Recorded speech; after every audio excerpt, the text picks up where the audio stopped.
What up? What up? What up?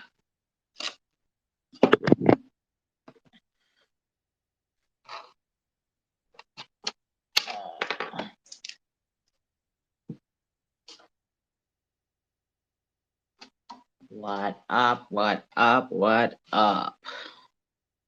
Where's the cooler?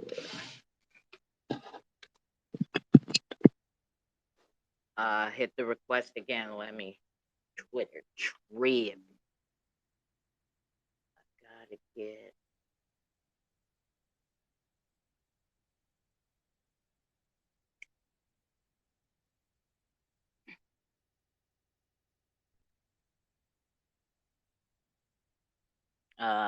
Both or shit? I don't know. That's what I was saying. I don't know. It's too early. Maybe I should wait till later. Nah, I'm grown. I'm an adult here. Oh my God, it's just like, man, shit. It's too much to catalog. But I'm making progress. Slow progress. Yeah, it's only 72 hours in my squeaky chair.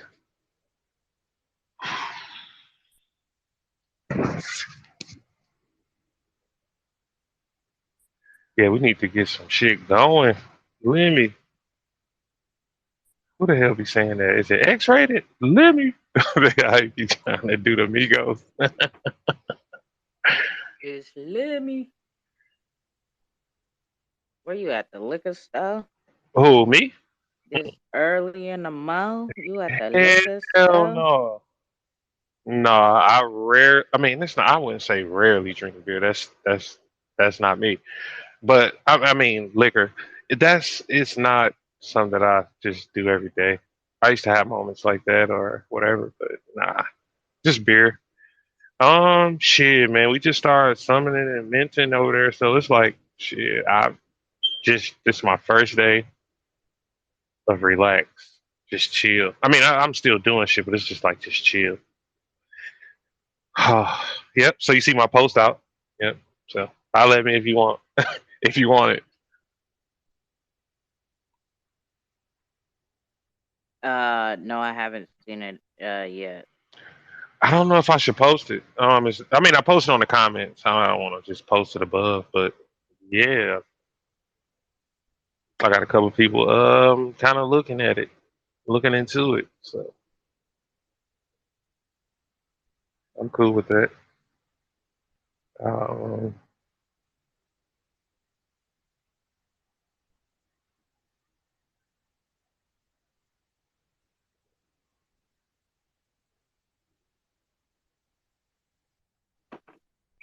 Oh yeah. shit, So wrong one. yeah, if you ain't know too cold, that's the first known minted um number 9. Iron Blue Legend out of that collection. It was And that's why I'm like, I'm going in. Like, I'm not gonna bullshit or sugarcoat it, right? Like, set the price. I gave everybody 72 hours. Shit gonna change in a week or the week of, but yeah, I'm about to go summon. Put it up for auction. Oh, there's no negotiation. I don't want to sell it. I'm just saying if you, and I'm not trying to like make it overpriced. This ain't no hype. This ain't no speculation. It's just like if you want it, come get it. I don't want that. So it's no talking about it. If you want it. Um, yeah. So like I'll do like this pre-mint sort of mindset. Like if you want it, yeah, you can send the 900K XRP, or you can wait till we get on a whatever marketplace, and then I swap. I set it and let you do your thing, and that's cool with me. Um, but yeah, Everybody, everybody finna look at you like you crazy. I, 900,000. I hope so. That's only $345,000. But if you look at payout and becoming legendary, that'll automatically place you in rotation to be receiving lifetime benefits. So I don't know.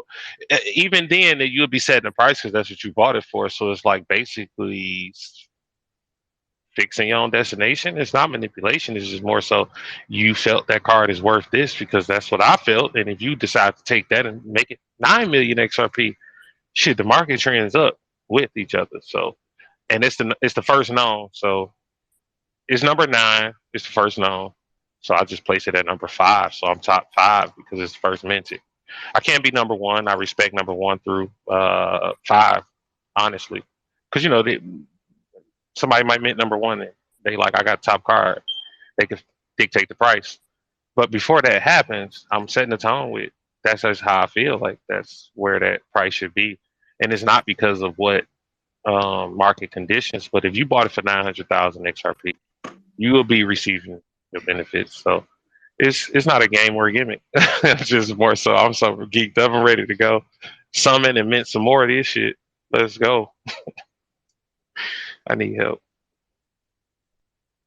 Immediately, he on here right now. When you think, I can't say what I need to say, but uh, my guy Alex was just talking about when I should set up a like this summoning slash mint party, right? Like let's fucking go. Let's go mint some Ambu, summon, mint that shit. But this not my party. It's not. I'm here for the. I'm on a whole nother wave. But before the official start, we got 5 minutes. I guess we. I'm assuming we can talk about whatever. But I'm gonna put immediately on that because But I don't think anybody even knows what you're talking I about. know that's why I'm like I'm not. I'm talking to you. I'm talking to you. This is our conversation. The hell, if you don't I don't even know what I was over here doing, like trying to get everything situated, and I'm halfway let them lost. play it back. Let them play it back. They're here about the Yambu Legends collection, um, and what's going on over there. So yeah, we're gonna have a mint party coming up. Summoning Hills Ambu. Let's go. And I'm gonna try to do Okay, some okay. giveaways myself. Let them. Where's the mint party in the Discord or what? No, it's I don't. I don't. Well, yeah, just let me know. Hit me No, up. no, no. That's I gotta cause see, but yeah, that's what I'm waiting on now. Like, yeah, so, too cold. You trying to throw me in there like that? Look, so it's whenever, right? So I'm waiting on confirmation from our ambassador. Like, I don't know what to say. So yeah, Well, I didn't. I don't know. I it's wasn't on informed of that, I'm but just community leader. I'm waiting on the ambassador to tell us when when they let's start it up. Like this ain't the party right now, but I'm just saying that's what he my guy was saying. I just told him immediately. But just more so all right. when the ambassador is Um, ready, we ready. I'm yeah. Um, Lemmy do got a mic. Okay. What up, Lemmy? What up, my guy? so Whoa, what's up, y'all? Shit. hey, before this gets Uh, started, I want to say something after two. trying to get this ready. Shit, just chilling. I'm on the road. I'll be in the building, but I'm moving and shaking and moving. But I'm here. All right. Um, go ahead, Sino Shore. What did you say? So back in the day, Whoa was my shit. When I heard Lemmy saying it, I was upset. I'm like, man, that's my shit. I don't like Whoa no more. But then Whoa became Whoa, and it's just gonna stay Whoa because it's Whoa. So whoa. That shit had me dying laughing because I was like, no, it takes time because of I Whoa. have so much resistance or I don't like following people, right? Like I'm so rebellious. But it, like I said, it grew on me, and I just had to respect it. That's what that conversation we had a couple months ago or whatever. I think a couple months. It was in the summertime, but yeah, man, it was just like nah. But it wasn't. It wasn't from hate. I don't try to. I don't get into that shit. Like nah, I don't know nobody like that to be hating. But hell yeah, that whoa got me, bro. So, cause certain things I say, whoa, my daughter be like, nah, or she be doing that shit like, you want some milk? Nah. Like, what you mean, nah? Like, yes or no? I don't want no milk. I'm like, all right. So you want some graham crackers? Nah. I'm like, what the hell you gonna eat? So chicken nuggets, the vegan chicken nuggets, and some apples. All right. Looks like we about to get this thing started. There's a lot of information, excuse me, on top of the jumbotron for you guys. So while we get this thing started, which means we're gonna get into the song, right, to get this thing kicked up underway. Take a look at the jumbotron, see what's up there, what's relevant for you. My NFT collection is going to be dropping this weekend, so there's a lot of information up there about that as well. Sonar Muse is starting to upload the music submissions that they got while the music submissions was open, so that's an update from Sonar Muse. Um, and Lemmy and Kamikaze's info is up there as usual. For the new people who may not know who Lemmy and Kamikaze are, and most of the music that we play in here. But y'all know the vibes. Y'all know how we kick this thing off. So before we get really into it and really comfortable and really get started, let's set the room for the Wake and Bake vibes, where we pull up every single Thursday at 2 p.m. Eastern to talk about music, the music industry, and music NFTs, and to hopefully help music artists who may not know anything about Web3 or the space at all, and help educate them on music NFTs, as well as the Sonar platform, uh, the Sonar Muse platform that is on the XRP Ledger, right? So get comfortable, get ready, and let's get this thing rolling, and let's kick this thing off with the Wake and Bake Vibes anthem. So here we go. Let me get this song loaded up. My shit tripping. So give me a second while I set the volume, set the song, get it together, get it on play. What the fuck? Allow it. There we go. This computer, I don't know what's wrong. This is supposed to be a fucking damn good computer. It's all fucking shitty. All right, here we go with the Wake and Bake Vibes theme song by Lemmy, Kamikaze, and our guy Jake right there. So here we go. Let's get this thing rolling. Triangular traps. Little farmer, a big farmer. Play on And words, real gotta quick, stay if you calm. guys haven't already, while we're doing this as well, setting the room up to vibe, if you haven't already, please retweet the room out. Let everybody know and your music friends know that we are about to get the Wake and Bake vibe started. So again, please retweet the room out while we getting situated. Ganja, gas, organic ganja. Wake and bake to go kamikaze.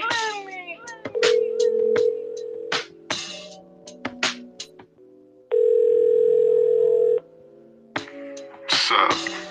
It's the Wake and Bake. Too Cold and Gorilla J. Let me and Kamikaze bringing the vibes. So pull up, cause we live. Yeah, an OG, smoking OG. Good I crush it down, break it up, roll it and smoke it slowly. The organic grown trees, a puff of that good weed could put you on a vibe that can make for good stories. Go ahead and proceed to pass the joint and don't forget to play some music. It will stimulate the mind once you get into it. We can talk about it if you're into it. That's on me, let me and Too Cold get into it. We all about the music, we all about the movement, creating a new movement. All about the vibes and there's nothing to it. Legendary status is where we at. Music is therapy, so just relax. Triple dose of the music facts. No side effects, you know where it's at. Little farmer, a big farmer. Play on words, gotta stay conscious. Gas, organic ganja. Wake and bake, Tuco kamikaze. Little farmer, a big farmer. Play on words, gotta stay conscious. Gas, organic ganja. Wake and bake, Tuco kamikaze. We the mom like Pearl Harbor, Coach Carter. Crypto Jace, X-rated, we grind harder. Then the clips, Lil Wayne and Dre. XRP a reject, they can't relate. Family matters, they used to call me Steve Urkel with my suspenders on and my buck tee. Sober knew the shawty, and I was buck weed. Blood type diet, guess I'm a little farmer. Big farmer, still killing off the masses. Wake and bake, every episode of classic. I prefer a real body over a plastic. Sonar Muse, we been triangular trapping. Lil' farmer, a big farmer. Play on words, gotta stay conscious. Gag gas or organic ganja. Wake and bake, Tuco kamikaze. Lil' farmer, a big farmer. Play on words, gotta stay conscious. Gas or organic ganja. Wake and bake, Tuco kamikaze.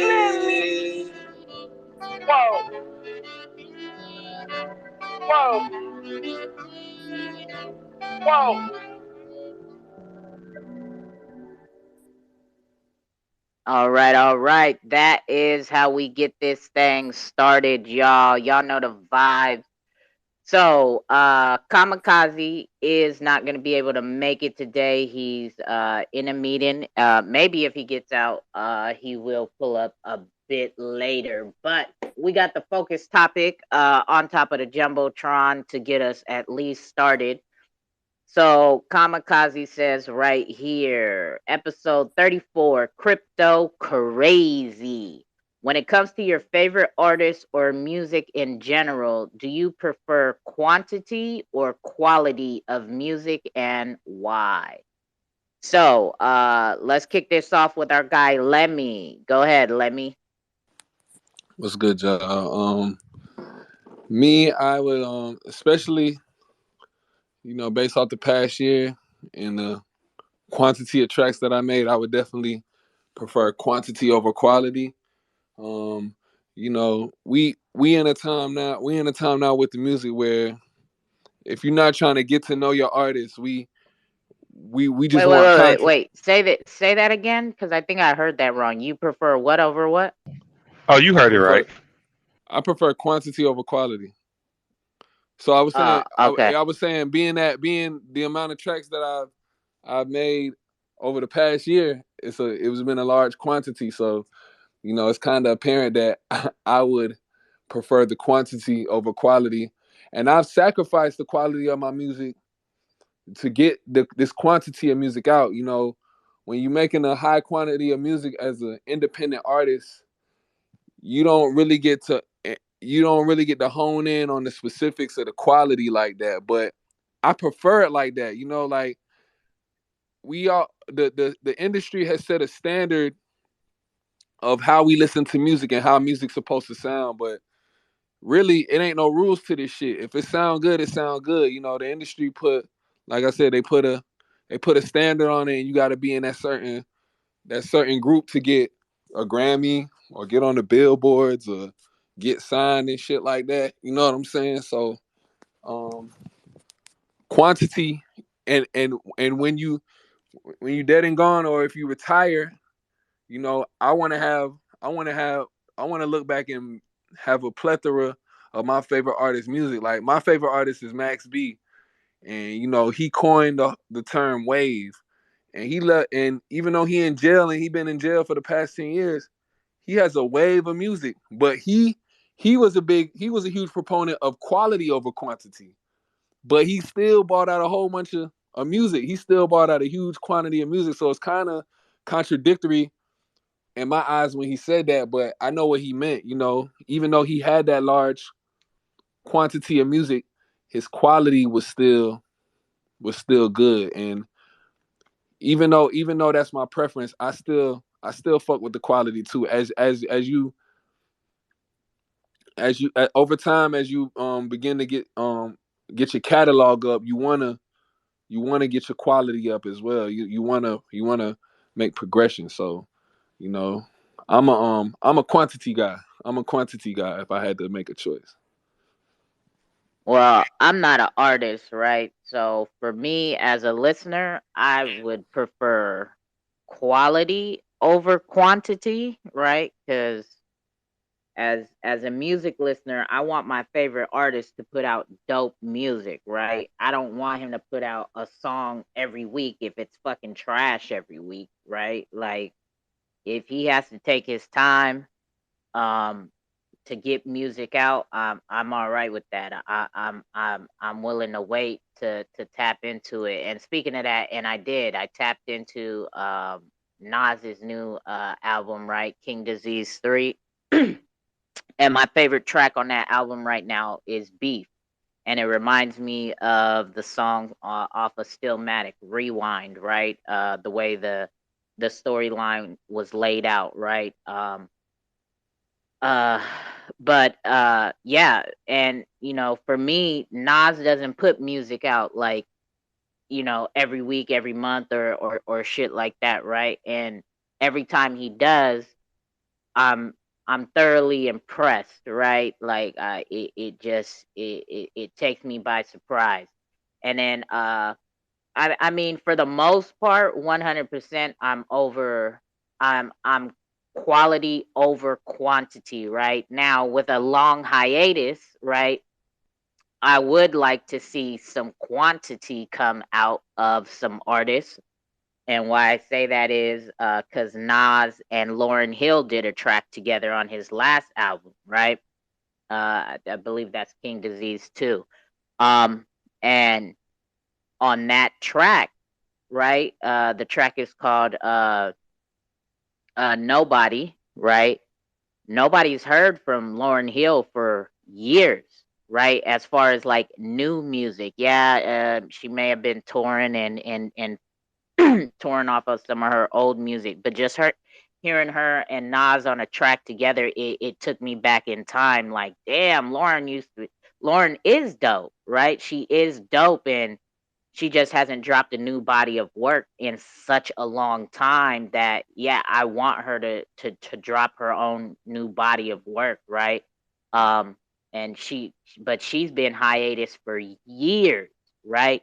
But uh, yeah, so 99% I'm over quality over quantity. In certain instances, such as Lauren Hill, I would want to see some quantity out of her right now, but that's because I believe her quality won't diminish itself, right?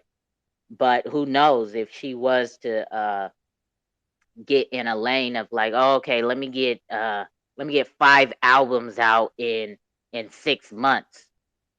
Maybe the first album might be hot and then it starts to get diluted and watered down as the other four come because she's trying to put it out faster and faster. But if she's been in hiatus all this time and still making music and doing what she does, she can drop 5 albums in 5 days, right? Just like maybe she's been working on everything and everything's ready to go and she just ain't dropped shit. And but yeah, so that's how I feel about that situation. For sure. Anybody else wanna share their thoughts? Not really. I don't like Lauren Hill. No, I'm joking. No, she cool. No, I do prefer quality. I don't mind if it's once in a lifetime. Just provide people a quality of service. Um, if you can pump quality out in high quantity, then I mix the combination of, but it is just quality. Making sure because Anita Baker told us, I believe that was Anita Baker, give you the best that I got. Don't that's why the greats excel. And sometimes people change because they start pumping quality versus trying to always hit you with something. Get in there, challenge yourself. I think we spoke about it a little bit last week with Lil Wayne's catalog. When he's ready, he can go in there and really put it down, but it's just time. Like the way he processes life. He say he Google shit, and I'm like, yeah, you need to just go in there and give us the best you can at that time. You're gonna say the same thing because you was the master at saying the same thing in a million different ways. But now all of a sudden he don't want to say the same thing. And I'm like, who the hell? I mean, I understand facing these type of factors in life, but don't make it hard. Just go in there and give us what we need. Quality. So I'm gonna have to go with quality. Always quality. Don't rush nothing. I learned that in life. I've been in so many positions in life where it's just like I'd rather just give quality. Even if my answer is fast, it's the best quality of answer or the best I can do at that moment, like with what I have. So always quality. Don't just rush it. Don't just throw shit out there to give people yourself, because it's like selling yourself short. Because then you change the game. I'll give you one. So you change it up and you want to go with quality, and people like, man, nobody want to hear this shit. Where that shit is? I need that quick feed. It's like you going from the crack rush to a heroin rush. And I mean, drip or however you want to put it. It's like it's a different effect. So if you go with that rush, uh, you gonna need to keep it coming. And then how long mixtape Weezy shows you that? Like how many fucking mixtapes you think you're gonna be able to put out before you start breaching or trespassing or being a habitual offender of just quantity? Like nah, like bro, you need to get into quality. That's why you get tracks and they masters at it. They mix his songs. They know what's basic. Whoever is doing it, the engineering or whoever lined that shit up, they know it because you hear the remnants of those best of times, and he gonna give it to you on a verse. He gonna give it to you on a couple songs, or in that album somewhere or mixtape. So yeah, quality. So I got a question for you. Who's to say um that with a high quantity artist, who's to say that they rushed it? How you know they rushed it and took their time? If it's good, it's good, right? But if it's bad, it's bad. How you know they rushed it? Well, for the most part, I'll just use you as a use case. You just said quality. I mean quantity. So it don't matter what you put down. It's just you trying to. Even if you're trying to do your best, you chose quantity over quality. And that's what I was explaining to you prior, that you were rushing. I hear it. If you know how to do similes, metaphors, and you getting it in that way, all you need to do is get to the quality control of your delivery. And once you start doing that, my God, fucking, what you want me to do? Keep complaining about something that's not an issue anymore? Now he's reaching into that quality bag. Now I want that in high quantity. Yeah, I accept that, but I don't want just quantity just to give me shit. But once you retch in that bag and retch around and retch it off, you made sure that what you put out there was quality. Was it high quality? We're not going there. That's gonna be on some bullshit. But it was quality. You. I'm rooting for you. Now, like there's certain shit that I'm like I didn't rock with. I hear it, but I don't want you to be complacent or content in that position. Like, nah, challenge. You want to step outside of that lane of what you was talking about? It's a challenge. Do it. No complaining, but you got to hear the criticism constructively. And I'm not trying to down you. That's why I'm like, I don't know if I'm getting off on the wrong foot when we first started, but music is part of me, so I'm not going. I'm not searching all music, right? But when I hear my shit or I hear something, I take that to the heart, especially if it affect me in a positive way, even negative. I want that artist to know. I don't want to drill down and double down and beat them up about it. But like, dude, take this, that, and third, and really take it there. And once I threw it out there. I don't know when you laid the track. I don't know if it was cause of me. I don't. It's not me. I heard what I heard, and I'm like, oh, bro, steps his game up. Quality. Copy. Uh, I feel like he's trying to talk. He's trying to hone in on me right now. But me, I get. I think that certain artists just might not be talented enough to finish a song in a quick amount of time. As stated, I feel like I'm able to do that, and I feel like I'm able to do it at a proficient rate. So that's why I asked, who's to say that the person rushed? How you know me or somebody else wasn't taking their time when they finish a track? They say Jay-Z go in the booth and do a verse in one take. is when they drop the song is when they drop the song. So who's to say he rushed or didn't rush? Then you got Me people as who the just consumer. See, you can take it because you know what you did. You know you in there. You know what you put forth that effort. But as the consumer, which says who you're trying to reach is me, or I, or us, then right. you go off you, and that's what I'm saying. Like I'm listening to music. You don't take my approach above anyone else's. You just take it into account. I heard. I can't say it was rushed. I'm just saying I can tell the difference when you went in there. Everybody hear the difference because they want that song. You can't just you got to go on to YouTube and get it, but it's not just out there. Too Cold don't play that shit like that. Y'all come Nah, in with talk to these me. Talk to me. classics, and How can you tell though? I'm just trying to figure out how you could tell because it's just it's interesting to some me. about how you put it in lockstep. When the song or the cipher is complete, you know it, you feel it. There's no extra. There's no retake. There's nothing else to do. But mix and master on the other end of that. But I'm talking about laying your shit down. Once that is finalized, whether you went in 100,000 times, it don't matter. Once you gave us that, even if you did 4 or 5 songs, if one of those songs was better than the rest, and we talking like leaps and bounds, I can't get into a listening session right now, but if we get into those, you can feel it. There's something that it wasn't just the subject, or maybe you can argue it was just only the subject. Well, then I'll challenge you to more of that. How can you differentiate as how you feel about the way this is affecting you? And when I'm listening to it, I can tell you didn't just breeze through it. You actually went and found things that make lockstep, because you didn't change. It was just the way you articulate and the way you pronunciate or enunciate these things. Like you went in, and I don't hear you speaking like that. Some of those words or that thought all the time, but once you get in that bag, because it's always this. We start dealing with the Illuminati, and you don't want to dig in that bag.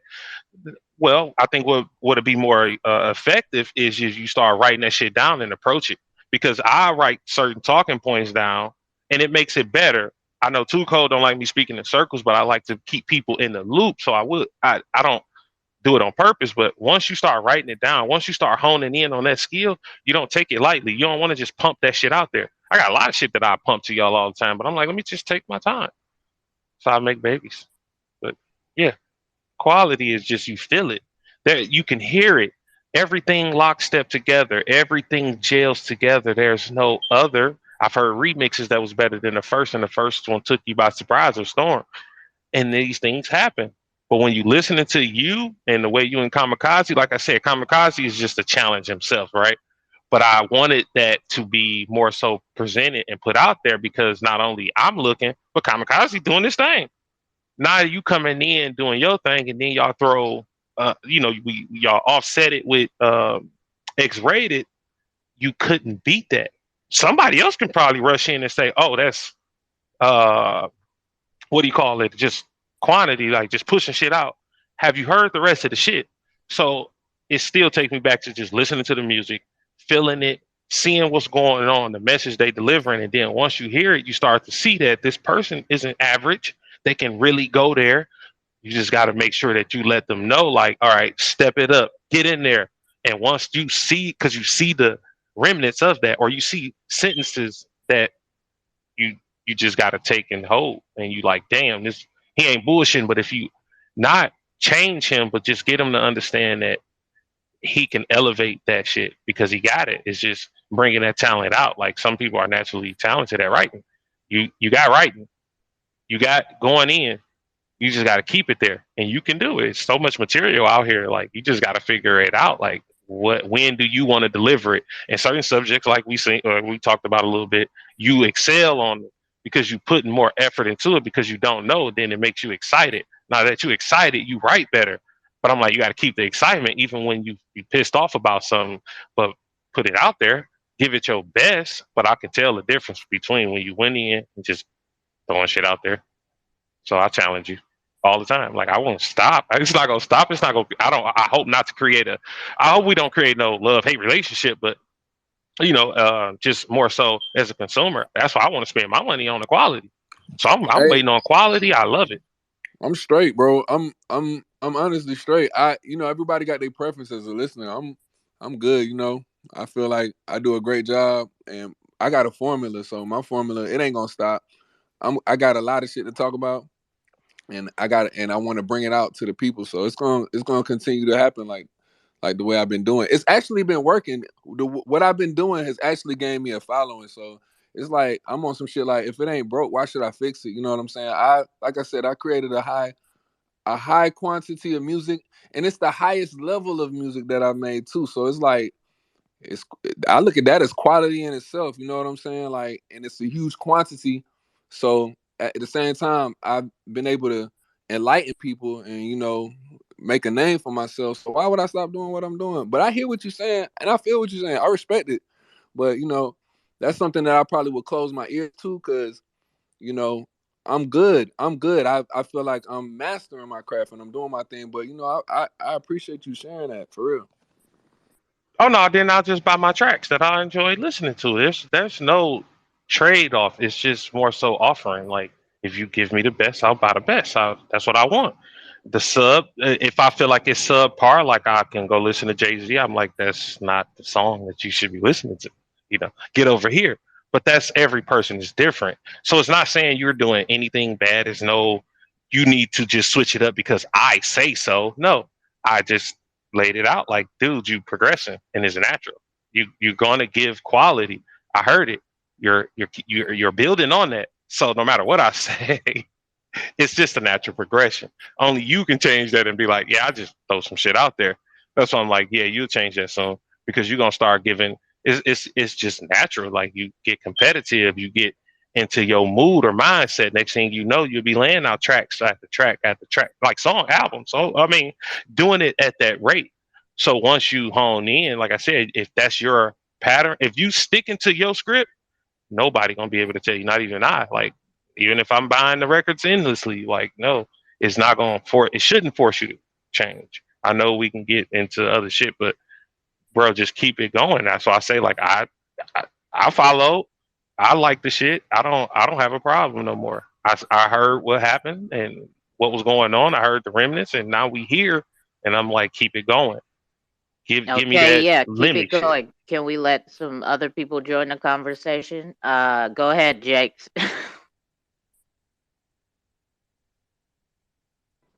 Oh, we done getting rammed. Yeah, I made it. A little bit. Yeah, Intervention real quick. Let somebody else get some words in. Go ahead, Jake. she thwarted me. Um, damn, I know. Um, uh, on the topic, I'm pretty much simple. Like, if it's an artist that I really like, then I want the quantity. If it's an artist that you know I like, but not not on it's not one of my favorite artists, then I can wait. I prefer the quality. So, for example, um, when it comes to Lil Wayne, like, I rather the quantity. But if you say Rick Ross, I prefer the quality. That's all.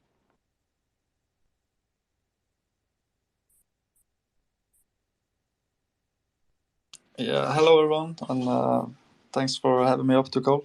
It's interesting viewpoint though, quality over quantity in music, because I have never really thought about music that way.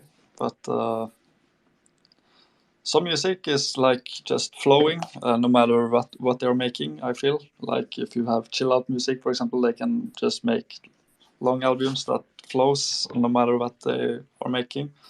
But maybe other genres, like in metal, for example, I think that some artists maybe make too much music as well, and they really don't have the ability to overcome what the previous album they made were. So I bet it's a little bit what kind of music it is also. But yeah, interesting topic.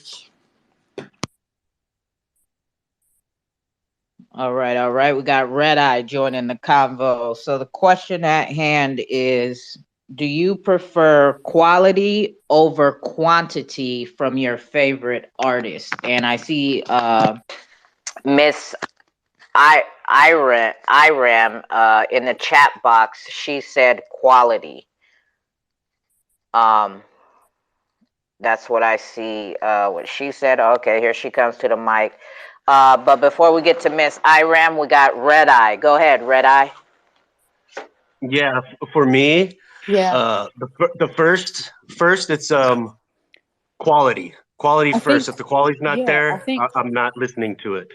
Yeah, I think. And then second is quantity. Can you keep producing the quality? So that for me, that's how that goes. Okay, okay, dope, dope. Go ahead, Miss Iram. You're up Yeah, next.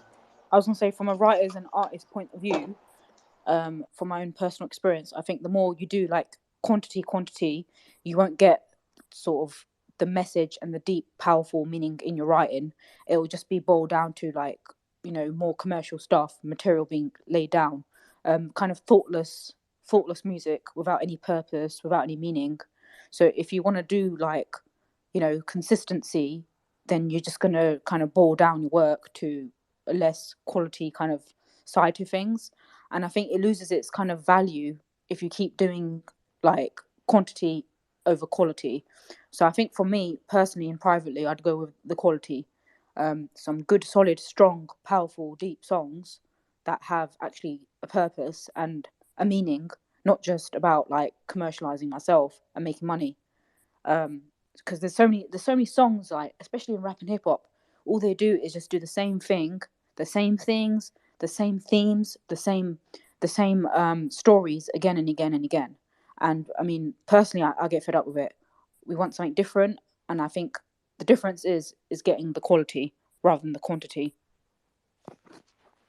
100%. I see you. Let's effing go. I agree with you on that, Miss Iram. I'm not an artist, right? Yeah, I'm a consumer of music, right? So for me, I don't think you were in here when I said it about my favorite artist, right? Yeah, I prefer the quality. I don't want my favorite artist pushing out a whole bunch of garbage that has no substance. Because what made me a fan and made him my favorite artist was the quality and substance of what he put out, right? And if he starts to dilute that, then he will no longer be my favorite artist, right? Um, yeah, But Tuco, real absolutely. quick, Yeah, I if, disagree. but, I disagree. My bad, Jay. hold My up, bad, Jay. hold on, Lim. But if that's Hold your the fuck favorite on. art, Why y'all arguing? Calm down. ain't nobody arguing. Nobody's arguing. We just asking I y'all Y'all was questions, sounded Jay. like it real quick. Just calm They're down. just Calm passionate. not down. no. It's I was gonna say to you, like, if it's Russ, that's your favorite artist. I don't feel like No, he's gonna no. put out. Nas. Nas is my No, favorite artist. I'm sorry. Scott, I'm sorry. Dare I say Russ? What the fuck is wrong with me? Um, But he up yeah. there. Russ is up there. I mean, but all right, Nas. But if it's Nas is if that's your favorite artist, 9 times out of 10, he's not gonna put out trash.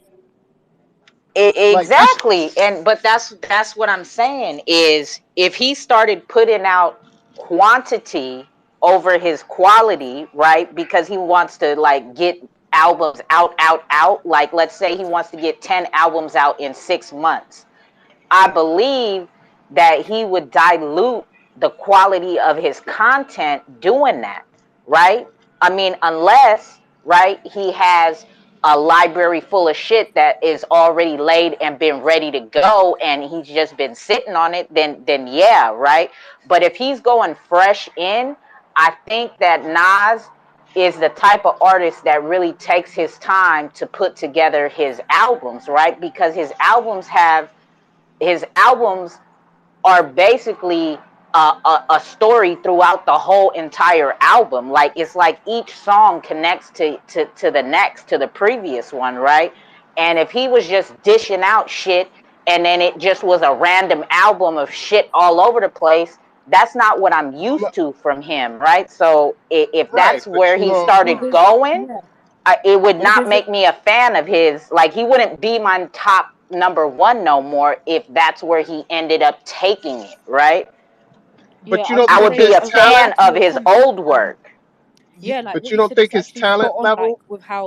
with how music works. I mean, if you're a good musician, you'll know that you don't just rush your work and be like, yeah, here you go, mate, here's your upload. But no, a real musician actually cares about the craft. They will actually take the time with the words they say, the lines they say, and how they fit the words into the song, into the instrumental that they use.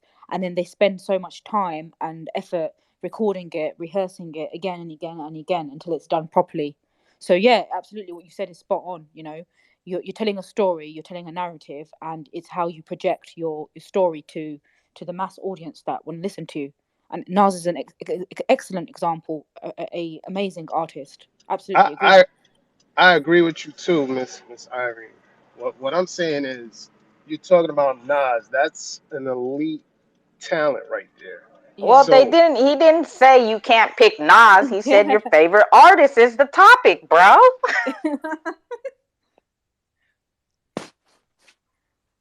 no, I got you. I'm just saying, like, but Nas is an elite artist. So I like He's still an artist though. The question was about your favorite artist. Nas is an artist. It's her favorite artist, right. I'm not right? taking anything away from. I'm agreeing with y'all. I'm just Yeah. saying, like, as a consumer or a listener, or do you, like, I don't feel that if he, would you say 10 albums in 6 months? I think that's a little exaggerated, but if he put out 2 albums per year, I think because he's so elite, the quality is still going to be good. It may not be a masterpiece, but it will still be a great album Ye- as a consumer, as a fan. Yeah, I agree That's with all I'm that, saying. right? 2 albums in a year, that's reasonable, right? But we're saying quality over quantity. Yeah. So there are some Yeah, but artists, Nas is going to give you but quality. listen, Like obviously by human logic, like basic logic, not every single song that they write is going to be okay. 10 songs, 12 songs. Okay, not all of the 12 songs going to be amazing, are they? no, Like one it's going to hundred be like percent. No, There, no, yeah, two. Yeah. there absolutely. are Yeah, I some Makes agree. songs sense. that I'd just be like, man, Yeah. that Nas song was Not all feeling it. right, right? Yeah, But Yeah, you might exactly. skip. Exactly. yeah, Exactly. but the question is if Nas did do that, right? Pushed out 10 albums in 1 year, that would show me that he's trying to push quantity out over quality, right? And maybe all 10 are amazing, right? That would be super dope. But the question is quality over quantity. So I would be perfectly okay with Nas pushing out 2 albums in 1 year, right? Versus him pushing out 10 albums in 1 year and 9 out of the 10 albums are fucking trash, right? For me, I would be like, fuck that. Like where else can I go dig and replace him as number one? Right? Maybe he'll drop down to number 5 after that and then have to work his way back up on my list. You know what I'm saying? Um let's effing go. Go ahead. You got your hand up. Hey, thanks. So we're talking about quantity versus quality, right? Yeah, in your Uh, favorite artist or you as a musician, because you're a musician as well. So you can tap on it from both sides. sure. So, my favorite musicians are those that actually not only write the lyrics, but also write the music, and then have their band actually perform what they've written, right? So they've tracked out the whole song and the whole album. It's that level of creativity that I really admire, and you see that in my favorite Streetlight Manifesto. I understand that Tool does that as well. It's very few and far in between. Cloud Cult, they do that. That an artist has that level of creativity, and that's you know that that approach um, ends up being collaborative, right? Because they flesh out what they can, and then the people they're working with get to put their talent and their spin on the original sort of draft, right? The sort of mock up of the song, and that fleshing out process I think takes time.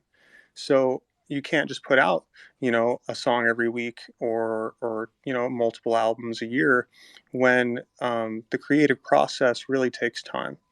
In addition to that, you know, we grow and develop over time as people, right? We're not stagnant. We have a real hard time being consistent over the long term, and that's one thing that I appreciate about artists, is being able to not just rehash the same thing over and over. Right? They don't have somebody in the background, a team of writers that are looking at all the things that you've done that sold well, and rewriting the same thing in a different way. Right? But actually being able to see an artist develop over time, right? And as life happens to them, they come up with these new ideas and these new perspectives and things that they care about change. And so it's not the same old same, right? It's a fresh take on a new thing, because more things have happened in their life. you know so I think that, to put it and to break it down to the idea of quality versus quantity, quantity is quantitative, right? And the only real way to produce that is to have a formula, but when you do that, I think it really removes an important piece of the creative process. It turns it into, you could call it a religion, right? Where it's like, this is the rule book that you play by, and that's it. I've it, I'm really kind of, just disappointed in artists that take that approach, because I think that it limits their potential and their creativity, and their ability to step outside of what they've done before into something new. But quality itself is relative, right? What quality? Quality to me could be different than quality to you, right? And you look at an artist like MF Doom, he's got a vast catalog, right? And like, not everything that he puts out is amazing. He's great. He RIP. He was great with words, and some stuff hits different for different people. But like, he was definitely more of a quantity artist. Doesn't necessarily mean that like there aren't whole albums that I vibe to from him, but I definitely don't vibe to every album from him, if that makes sense.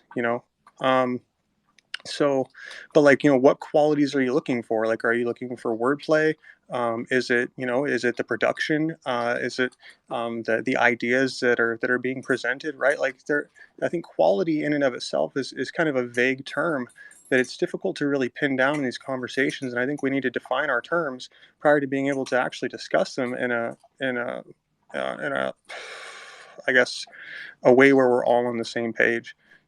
So No, no, no. We don't have to be all on the same page. That's the whole point, right? Everybody has different views and different perspectives of how they view things, right? So we don't necessarily have to be on the same page.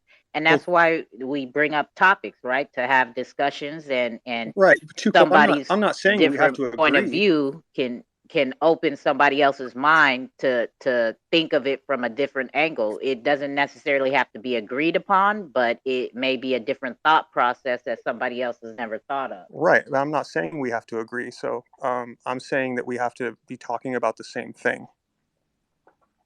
That's my point here. And Yeah, so, he opened my mind to the quality part. Like, it is vague when you mention quality. Like, what do we define as quality? yeah, what is the quality you're looking for, right? I mean, for me, I see quality in, I value ideas highly. And I don't, for me, like, if an artist can sing, great, but their ideas are trash or rehashed, like, I don't give a damn about your singing voice. But if your ideas are thought provoking, right, that's where I put value into. And your singing voice doesn't necessarily matter so much to me at that point, because I'm intrigued by your ideas. But that's just me, right? That's my subjective value of what I think is quality versus somebody else. It might be like your wordplay and the way that you can say the same thing in a bunch of different ways, or the way that your content relates to their life, right? And how, that level of relatability, so it is kind of a subjective term to the listener. And that's great, because that's where creativity really comes in and allows different people to enjoy different things in different ways. But at the same time, especially when it comes to hip hop artists, one of the things that, for me, defines, like, is this really quality, is, somebody like Jay-Z, you just went in and freestyled that, like, you're trash. You didn't take your time, right? I don't care if you freestyled every day, every moment of every day for 20 years, It doesn't matter like that you're good at putting words together. I want ideas together. But that's just me, right? Another another thing for me is like if you're going into the studio to record, but you don't have your lyrics memorized, then what you're just trying to push something out at that point, as opposed to having taken so much time on it that, I mean, you've developed the muscle memory to know where the words go. Like you already have them memorized. You're used to saying them over and over. You found this doesn't necessarily fit like that. I should inflect it this way. Like that level of time taken, right? Ultimately, for me, is a great marker for quality. So, yeah, that's kind of where I stand on it. But yeah, outside of just quality or quantity, consistency, right? When an artist changes it up, like if Nas were to do 10 albums in 1 year, that's inconsistent, and I'd really start to question, like you, Too Cold, like step back, what's really going on here? I value artists for if they put out an album every 5 years, great, keep doing it. I don't mind. I'm used to that from you. But if you go from doing that model to something else, like, well, that's why. Um, Well, I get it, right? Because artists grow, right? So as they grow, you grow with them, right? And you can see their growth, right? And that's why I said Yeah, quality over Hamza opened up. quantity. I agree with Hamza when he said put a definition on quality. Yeah, but everybody's quality is different, But right? I So mean, that's just because an for artist my puts out a quality. quantity of work, it doesn't make it trash.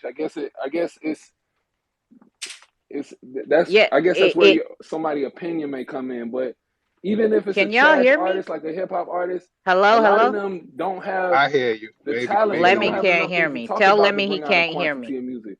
It's not a lot of artists who Yo, bring let out a me large quantity of music, let um, me or a let huge me wave like that. I can't really let remember me. nobody in recent memory. Lemmy, I muted you because you can't hear nobody. I was talking and you stepped all over me.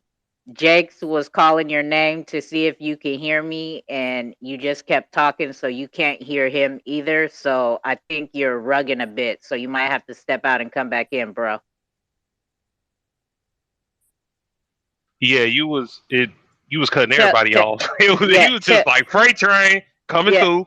Ask him if he can hear you, because I don't think he heard me. Ask him if he can Yo, hear let you, me. Sino Shore. No, Lemmy, can you hear me? obviously he can't hear you, Yeah, was Jake. Be somebody quiet. talking? I ain't know I cut nobody. Well, I Yeah, ain't hear Te- Too nobody. Cold, Gorilla Jakes is talking. yeah, tell Oh him shit, to my step bad. out and I come back I in. guess I get something wrong with my internet. Tuco said step out and come back in All right, into the conversation. All right. yeah. Um, well, everybody's quality is different, right? In everything. That's why I was saying for me, Nas putting out 10 albums in 1 year, that's not the quality that I'm used to because I know Nas takes his time. But if he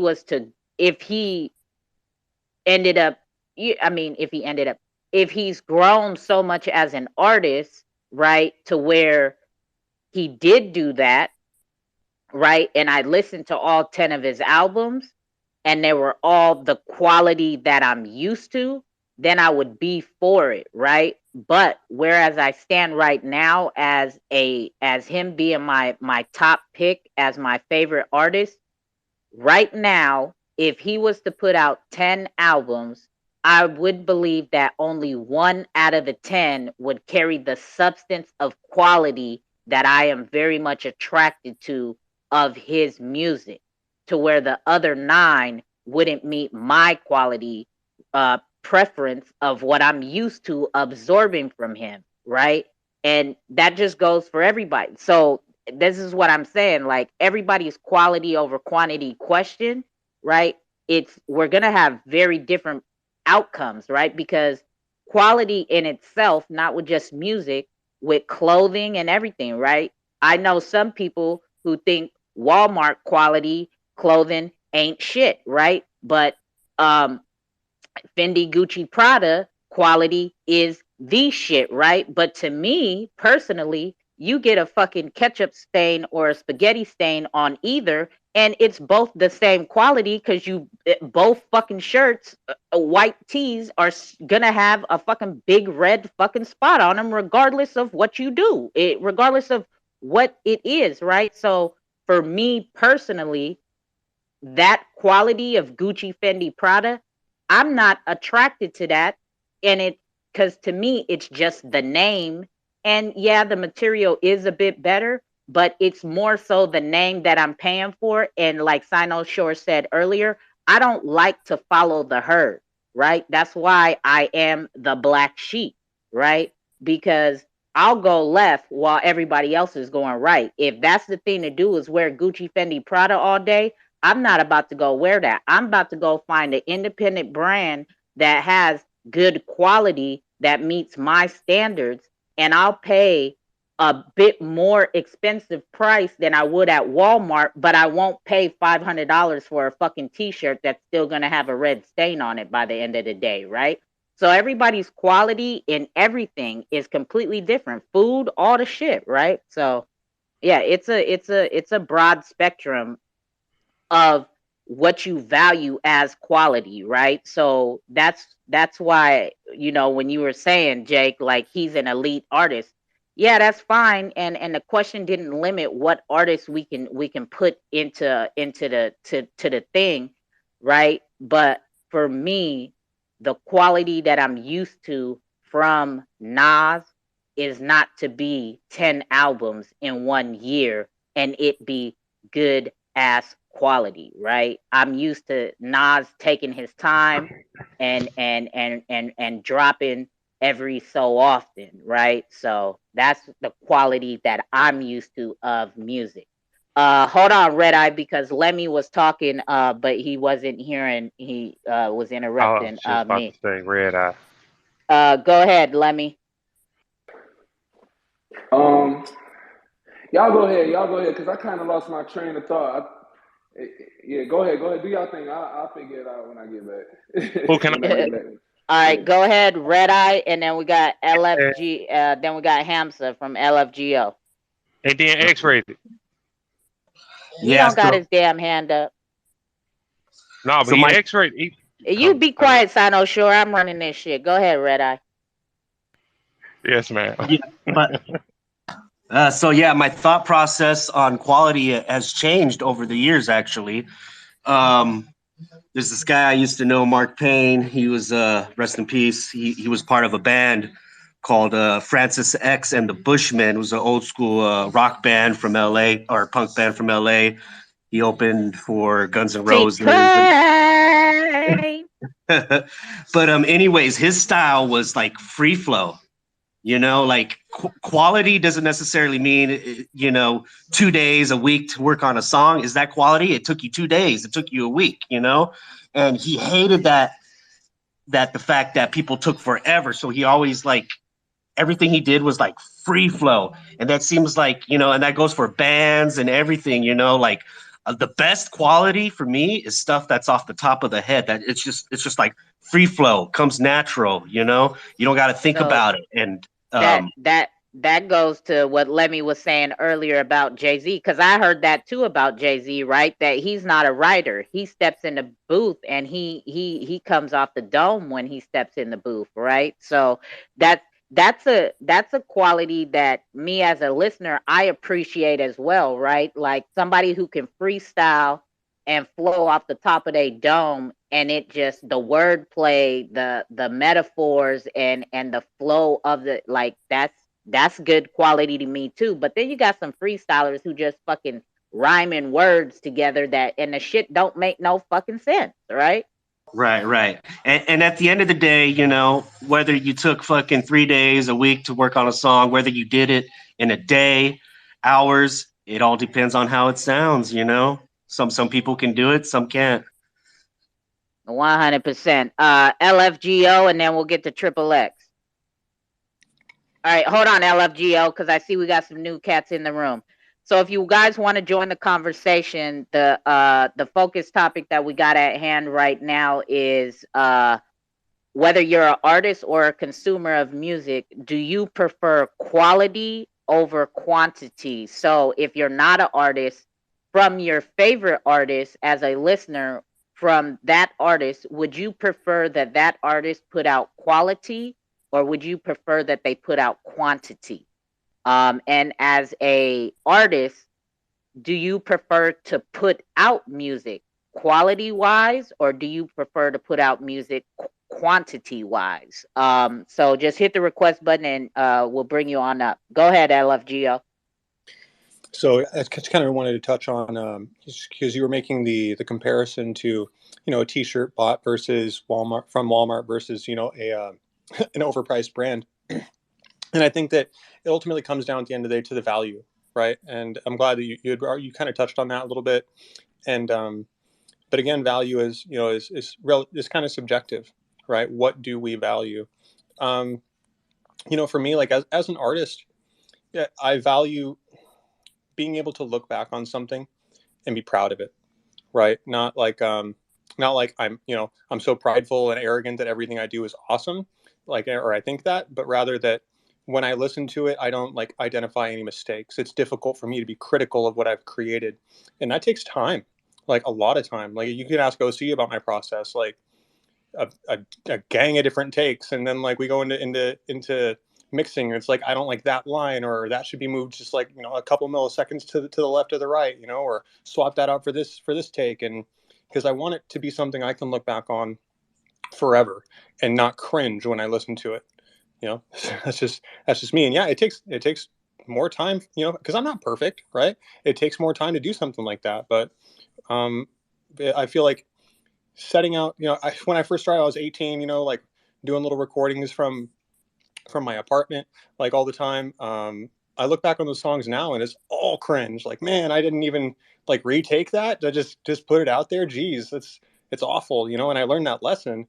Like, I hate this feeling. I don't ever want to go through that. So over time, like it became like, nope, let's do it again. Nope, let's do it again. Nope, let's do it again. Okay, keep that one. I'm gonna try it again. Keep that one. That's okay. Nope, let's do it again. All right, nope, that might be the one. Let's check out those last three and see which one I like more. Cool. Next take, or next line, next verse. Right.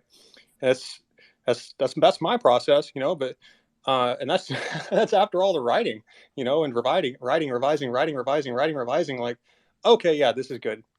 It's a process for me. Other people, it's not. I mean, somebody like Jay-Z, like I will give him his wordplay. He has some good wordplay. I don't think he does it all in one take, right? But he comes up with some good lines, right? It's wordplay. I don't think it makes sense. With that song New York, I listened to his verses in relation to the chorus. I'm like, what are you doing here, bro? But this doesn't line up, to me. And I get that a lot from his songs, so I don't listen to him. Yeah, I kind of went off there. Sorry. All right. Triple X, and real quick, at the end of the day, right? Music is art, and what do they say about art, right? The value of art is in the eye of the beholder, so it doesn't change just because it's audible, right?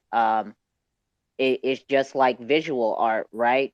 To me, a a stick like a stick drawing may not be hella valuable to me, and it may look like shit, but to the next person, that's stick art, stick figure art may be worth fucking $1,000 to somebody, right? But and what I consume with Nas's audio is different than what anybody else might consume of it, right? To me, his art and what he does is very valuable to me, and to somebody else it ain't shit, right? Maybe their number one artist is, fucking Amigos or whatever, right? And their music is more valuable to them over Nas's music. So at the end of the day, art is in the eye of the beholder, no matter what form it comes in. Go ahead, Triple X. Ooh, let's go. Okay, first of all, if you get a stain on a Gucci shirt, that shit wipes. You can wipe it right off. It ain't like a Walmart shirt. But the other thing is, some people can't afford to not be in the spotlight because they don't have a fan base and their art sucks. So sometimes you just got to create a bunch of music that way you keep your clout up. Now some people just don't have the time to just be waiting 2 years to put out an album, then we'll forget about them and we won't care about them anymore. So some people, that's not really artists. They just use music as platform to either sell attention, or gather attention, or sell merch, or do other stuff. Now, I mean, most people aren't really artists. They just make music. So the people who are artists, they could take their time and actually cultivate their shit. But you know, I love everything you said, man. I know the week is getting here. let's go, Jakes. Let's go. Hey, did anybody get naked in the pool party? Uh, Kind of went to sleep early. okay, here we go. Oh, okay, my bad. While he's pulling some off the wall shit, we're staying on topic. Okay, you're not about to ram us right here. Go ahead, Lemmy. Yeah, so kind of adding to everybody's point, especially X-Rater's point. Everybody, you got mainstream artists and you got independent artists. Some of these artists sign a deal, and they probably in the back, they probably behind the scenes recording a lot of music, but then they can't drop this music due to their contract or certain things saying, hey, you can only drop what we say and blah, blah, blah. As opposed to me, I'm going to just speak on myself, because other than Max B or Lil Wayne, I don't really know no artists that brings out a huge quantity of music and its quality at the same time. And when an artist brings out quantity, I might look at that shit as talent. You know what I'm saying? Some artists is not talented enough to bring out a large quantity of music. Some of their content might just be limited to their experiences, what they got going on, and they not factoring different type of concepts in. So with myself, you know what I'm saying? I've always been doing like music back to back to back to back to back, even before I met Too Cold. So me just doing the high quantity music didn't start when I met Too Cold. It was like something that I've always done. I worked at a high rate because my time is limited. But when I met Too Cold, I came out with this XR song in like a day. Hard Rocks too. Say it again. You said your time's limited. I said Hard Rocks too. True. So 24 hours. So I was like, all right, boom. The people liked it. So I was like, okay. Me and Tuco was like, okay, let's keep going. Let's see what we can do from here. So it got to a point where we started doing things for the projects and they liked it. So it's like, all right, if they like it, I love it. Let's just keep doing it. And it's not even about money. It's just because it's like an adrenaline flow for me. I was doing it for the fun. It started out for the fun. Then it came to a thing where it was like, all right, shit, you want to do this for that? All right, cool. Let's do it. And I feel like the songs are quality. So I feel like my vocals are quality. The mix and master might not be as quality as I wanted, but I want to drop it. And in my eyes, there's really no rules to the music.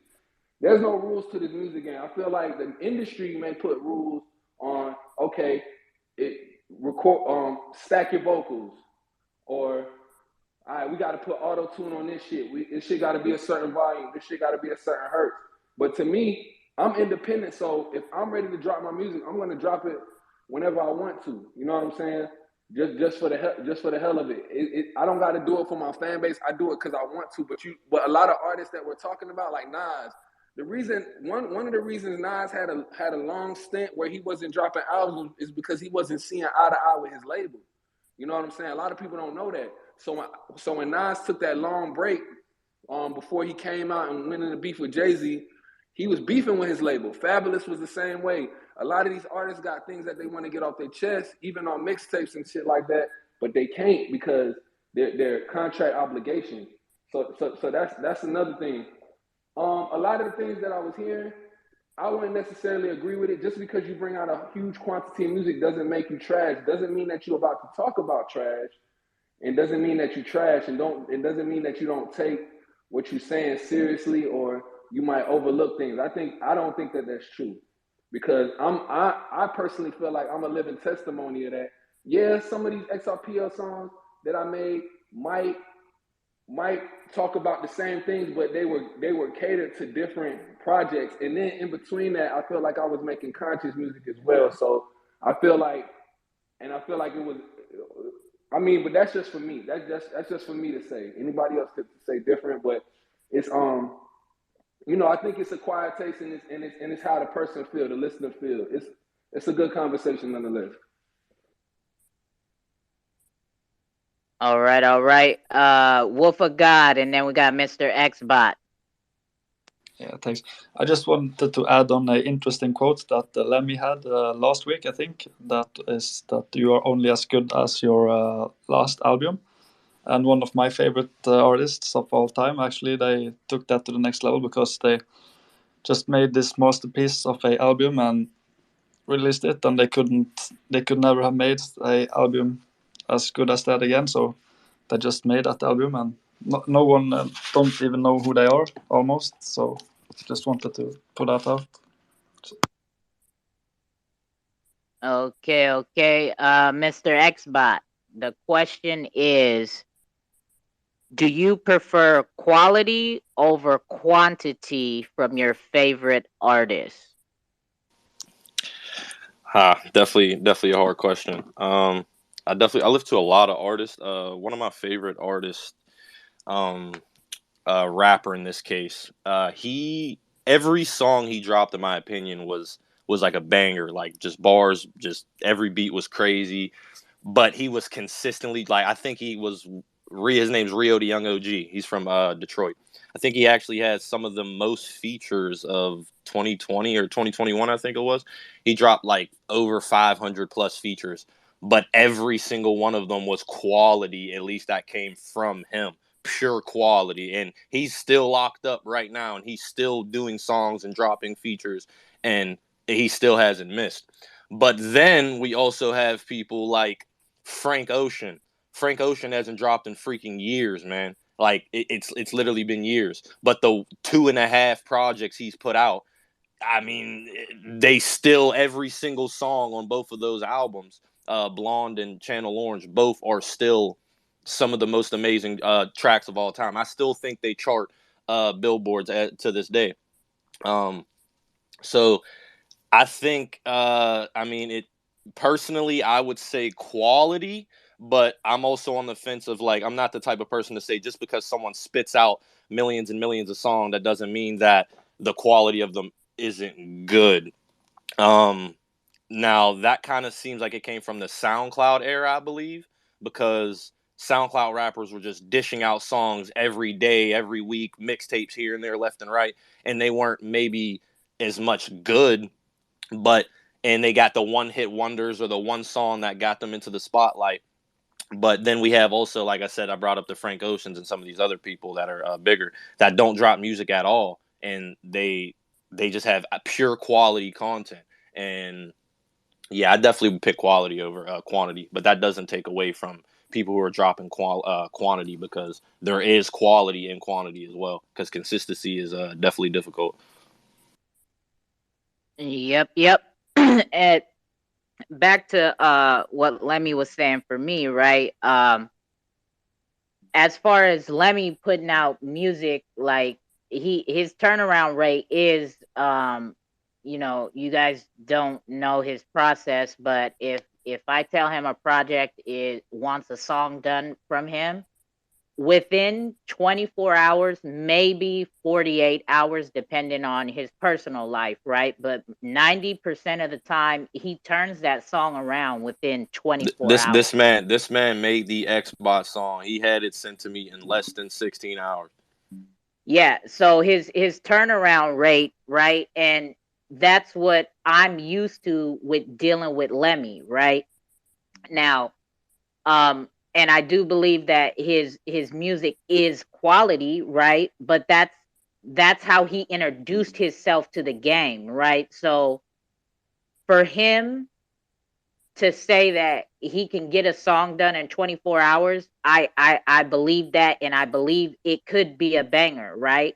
Every song he's done, I won't say is my favorite, right? There are some where I'm just like, oh yeah, it's that's cool, but there's others where I'm like, yeah, that's lit. right? Like I really like that one, right? So, but you know, but that's his flow, right? And as he just described to you guys, that's he's been doing it for years that way, right? Because of his personal time being limited, right? So I'm used to that, and I wasn't taking, like it like when it comes to like, and that's why I say it's like it's different, right? So to be used to that, right? Now let's say Lemmy put out every single track that he's put out since I've met Lemmy was just like one after the other, just banger, banger, banger, like never miss at all, right? And then let's say he turned around and now he took a week to make a song, right?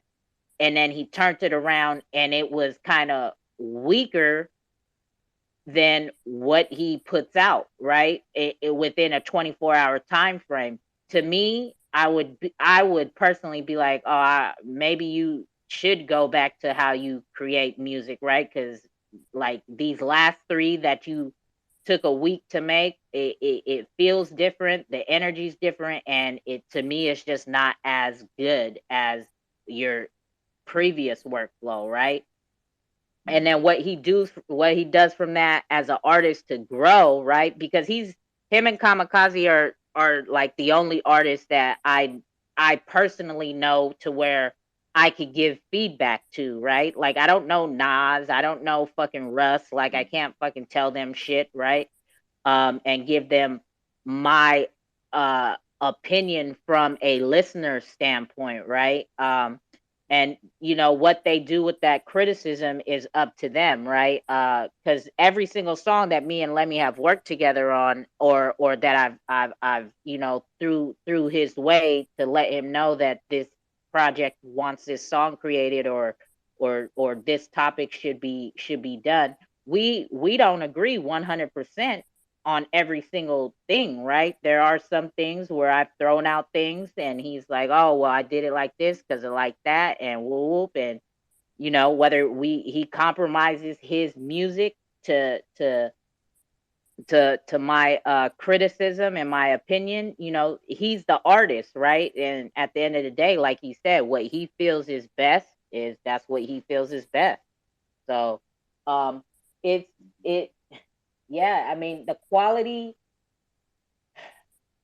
again, right? It comes down to what you're used to from your favorite artist, from your artist's content and what you've absorbed from them. And for them, right, it's a growing process, right? Because you really don't want your favorite artist to stay in the same lane and just in the same box and not grow and reach newer heights, right? You're on this journey with them, listening to their music and listening and watching them evolve as an artist. But when it starts to lose its substance, that's where it throws me off. I got a question. I got a question too, Cole. And for you and anybody else in here, just dealing with me and Kamikaze on the intimate music level, and you say I might not be feeling this song as much as this song. Are you and I know this could make for a topic for a later wake and bake.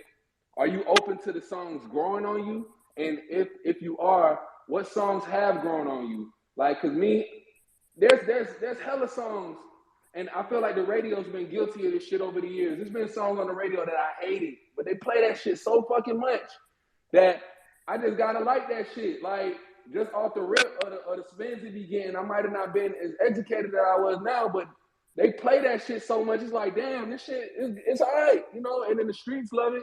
It's like a goddamn hypnotized mechanism. But let me not get off the topic. You are Okay, because you want an example? I'll tell you an example. yeah. Like the Wake and Bake theme song, when I first heard it, it was like it's too much going on in the beat for me. Like it's like I can't I'm a lyrical listener over beat, right? As I've told you guys this, right? So for me, when I heard it the first time, I was like that like it's like too much going on for me. Like I can't focus. Like and then to me it sounded like a battery was dying or something on a device or something, like when it slowed up in the beat area and it was drawn out. But because I play it every single week, right, it's grown on me. I won't say it's one of my favorites, but now I'm just like, oh, okay, yeah, it's cool, right? But it's not one of like when I first heard the song the very first time, I couldn't. I was like, no, I can't. Like it sounded like a bit of chaos to me with the beat, right? Because it was just for me personally, it was just too all over the place. But now, like I sit here and I listen to it every week, and I'm like, yeah, it's cool, it's all right. All right, for sure. Yeah, that's all I want to know. Cause over time, songs will grow on us, and then songs will even get trashed us. We'll be like, damn, I was liking this shit. Like like that's just real life shit. So yeah, that's all. Go ahead, War Title. Yo, what's up, everybody? Good morning. Um, so on the topic of quality over quantity, it brings to what it brings to mind are two of my favorite artists, and one of them is more of like a quality type of artist, and then the other one is more quantity. So the quality one, his name, he goes by Collaborate, and he's small, like he's like small time, but he's like a lyricist, and it's like what he's rapping about is like real shit, like what he's going through in this day and age. So it's like uh as a young rapper, like he doesn't like, nowadays, if you're not really growing up in the hood, you don't really got guns and shit around you. So he's like not rapping about that stuff like everybody is, guns and drugs, but he still like smokes weed and stuff like that. So I like that. I like the what he puts across is like real to him. But he's a lyricist at the same time. And then another artist, that's one of my favorite, his name's Larry June, and he's he's at the beginning of when he started dropping music, he was dropping a lot of quantity, and a lot of it, and even like still to this day, he'll use some of the same like verses in his music.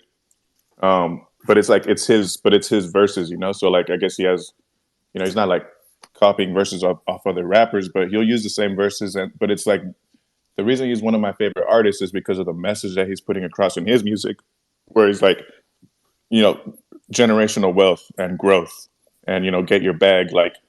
So that's what I like about his music. And then he's like integrating a lot of like old school like funk into his beats, you know what I mean? So that's I guess the dip. I got two of my favorite artists.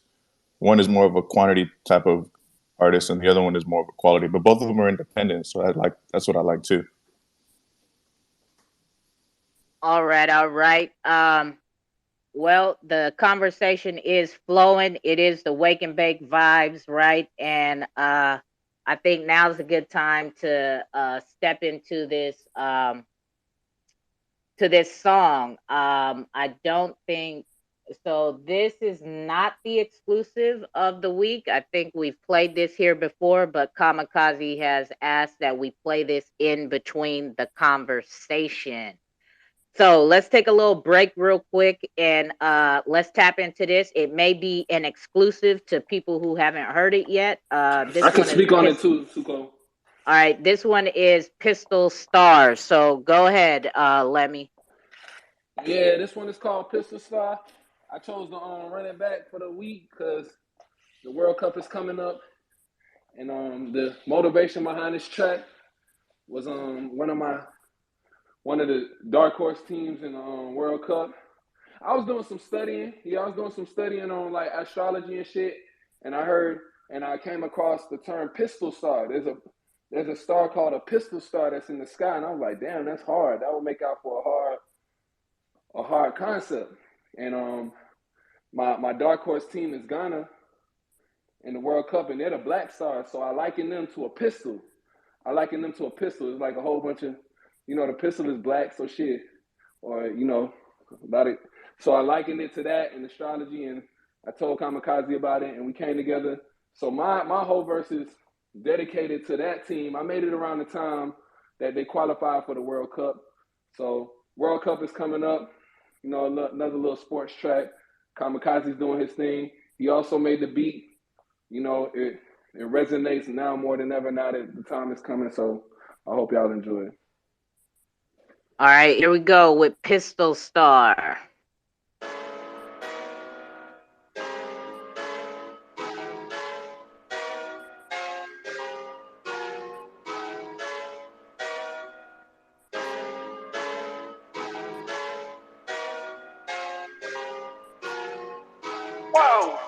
I'm a shooting star like a pistol.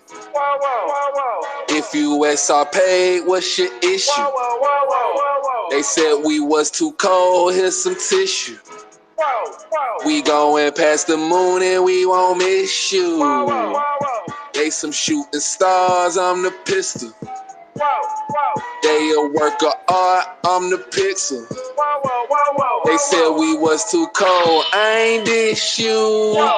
If it's a publicity stunt, then we'll dismiss you. Hey, guess who's back? The one who put the game on his back. Saved the world after he made a stack. Called up Lemmy just to make a track, but the train left the station. Now me and homie are on a spaceship. 3 other Xrpl music sensation. For your information, we ain't faking, we breathtaking. Luminous bags is the ISO. ODL taking us higher, so we're headed to the Milky Way. I don't really care what people say. Money greener than a crystal jade. Digitized so the trees are always safe. My bags are secure, but that's not the case. Xrp ain't a security in the case. We aim further than the moon. Might see the case in real soon. If you ain't ready, then you were doomed. If you ain't ready, then you were doomed. We're headed to space without gas fees. These tokens will never surpass me. I'm spaced out, you can't catch me. All you can do is try and match me, because I'm a shooting star like a pistol. If you Xrp, what's your issue? They said we was too cold, here's some tissue. We going past the moon and we won't miss you. They some shooting stars, I'm the pistol. They a work of art, I'm the pixel. They said we was too cold, I ain't dish you. If it's a publicity stunt, then we'll dismiss you. Thomas African party, on the bad line with a Marte. XRP 2, Kid Muhammad kudos, making sure I get my kudos. Black stars coming out of Ghana. Pistol star busting like llamas. A Betty Pele got his IUs. A Finna G and ran the bayou. Up the flank, it's a hey cool with you. Then it's old door kicking them spirals. We didn't do well in the AFCON. Melavan, Ryan Vet, we had to fire you. Up to old door, we really admire you. Can't wait for Qatar, Jojo Alakai. Yes, he's a very good goalie. Jamaica, you gotta take notes, please. Got Baba, Mensa, Jiku, Bukari, Edu, Owusu, Kayere, Yaboa, Ofori, Kamehene, Atizigi, Atu Eje. Yeah, we ready. Maji Ashimiru, I hope to see you in the team. Pistol Star Gunner, hope that we bling. I'm a shooting star like a pistol. If you Xrp, what's your issue? They said we was too cold, here's some tissue. We going past the moon and we won't miss you.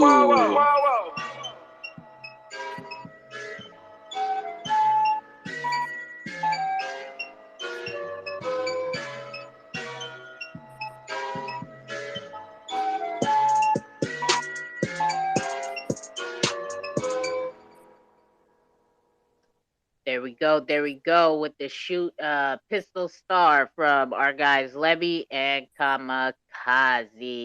All right. Let's get back to the conversation. So where we at? Who's up next? Somebody? Anybody?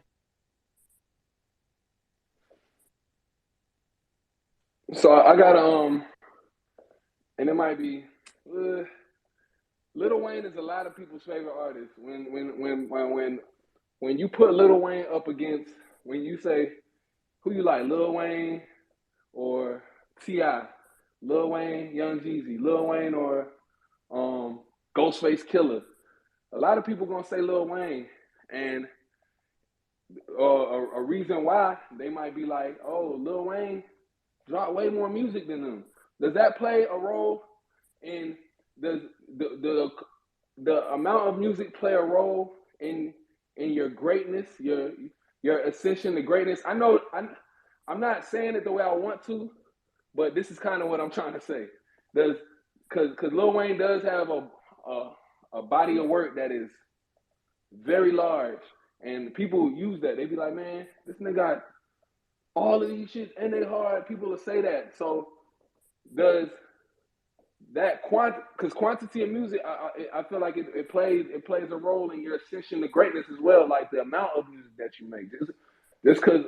And I heard somebody saying something about Frank Ocean. Frank Ocean is talented, but it's 2 albums gonna cut it when you compare him to Chris Brown or you compare him to Usher.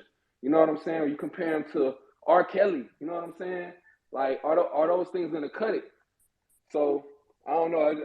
That just makes for a conversation in my eyes. Even whether you underground or mainstream.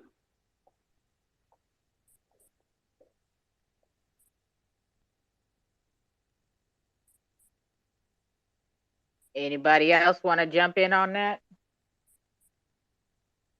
I'm trying to get an answer together.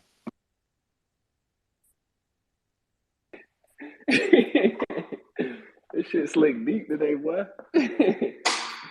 Oh, it was deep lyrics, Lemmy. I loved it. Oh, appreciate you, bro. Appreciate you. I didn't know you guys could play a flute, or is it that it's called in English? Is it keyboard or is it the physical one? Shit, shout out to Kamikaze. It sounded like a flute to me. Kamikaze made the beat. That sounded like a flute to me. I haven't heard that song in a good while, and it's refreshing because I like that beat.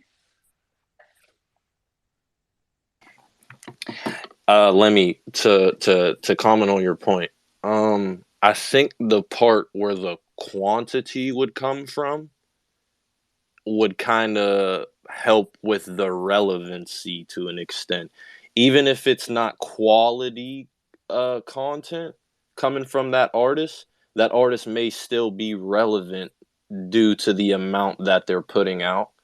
So that's definitely a really good question. Then that's how I'm looking at it for now. Then I dig what you're saying though, because like R. Kelly before he went to jail, he dropped like 2 or 3 albums, but nobody was checking for them shits like that, you know. But he's R. Kelly, and you know, in some people's eyes, despite the allegations, he's the king of R&B. Lil Wayne, he captured all of us in the late 2010s with his run, and a lot of the shit that he's dropping now, what didn't equate to that, but it's just like, hey, it's Wayne that adds to the collection. So yeah, you right. I feel like it makes for a great debate. Now Nas, it's almost like it's not how you start, how you finish type shit. Because now Nas is finishing strong right now. Nas is coming with it. I didn't hear all the King's Disease 3, but in the past 3 years, he's dropped like 3 albums. And Kamikaze brought that shit to my attention. He dropped the album with Kanye. Kanye produced the whole thing, and it kind of got overlooked because of Kanye's troubles in the media. But I got to go look at it, man. So it's like I'm a quantity guy, man. I love quality because with mainstream, your shit gonna be quality regardless. Like you when you in the mainstream and you a big artist, your shit like you got the bread behind you to get those engineers to make it sound away and shit like that. Even your vocals, it ain't about what you say, it might be how you say it. You know what I'm saying? It's different type of music that's out, but quantity. It's the same thing with Wayne too. You were saying like we were saying about the relevancy. Even with Wayne still dropping now, his stuff, of course, is nowhere near. I mean, of course, it's all opinion, but we know it's not nowhere near as good as it was in the past. So I think it's good and bad, because nowadays the kids might not even know how crazy Wayne was back then, or even know how good he was, and just like, oh, these are just a whole bunch of old heads talking, saying Lil Wayne is good. Lil Wayne is one of the best rappers ever. But they're hearing is features with KSI and these random songs he's just doing with all these random people. So they don't really know what we know because they're only seeing what's being put out right now. And I think that's where it comes, where the quantity part comes. It's definitely I mean, you just got to be both. You just got to drop quality, quantity. You just got to do both, man. That's the hard part. But when in a scenario like you're dropping quality and quantity because everything you're talking about is quality content. You're actually sending messages. You're actually putting people on good things. Compared to, I mean, how many people can I talk about shooting in a song? I've done it, like, people have done it on a million albums. Like, it's just, how long can that certain things keep going? So, yeah. And then it's just like, are we talking quality, like the quality of the actual structure and technical details of the song, or the actual quality of what they are talking about in that content? Okay, so I got one for you. So the frequencies of the music, you got low frequency, you got the mid frequency, you got the high frequency. I would love to get, so just because it's high frequency bars don't mean that it's high frequency music, because it takes a certain type of talent to make a song and make it hit with everybody. Like, you could be talking that shit, but then the beat might be trash. So you got to get a beat to get the listener in. And I factor those things in when I make the music. You know what I'm saying? But you might have a Lupe that everybody don't like. He's talking high frequency shit, and I love Lupe, but then the beat might not capture somebody. So it's like really hard.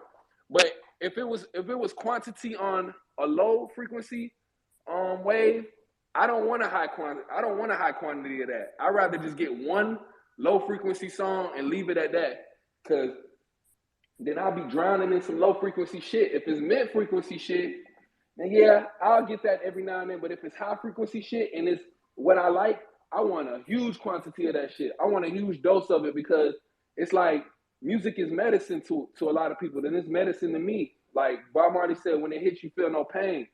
I don't want to feel, I want to feel people's pain, but I don't want to be feeling like I want to give somebody that pain, like kill them and shit like that, and inflict danger upon somebody. So if I'm getting a high quantity of music, then it got to be some high frequency shit, and the quality will be based off my judgment.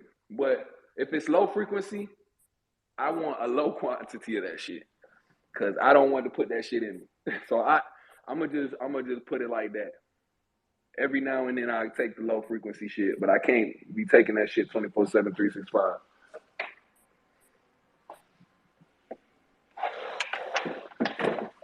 And it's like the majority of people that are listeners, they don't actually care about the actual technicals of how the music is, the cadences, and the certain things of how people are on these beats, or why this is the way it is. Like, people don't really care about, and like we were saying, bringing up the frequencies or the certain sounds and tones that producers put on beats specifically to catch your ear, to have that song be addictive to you. People really don't think about that kind of stuff, and we all know some of the best artists that actually tap into that and study that.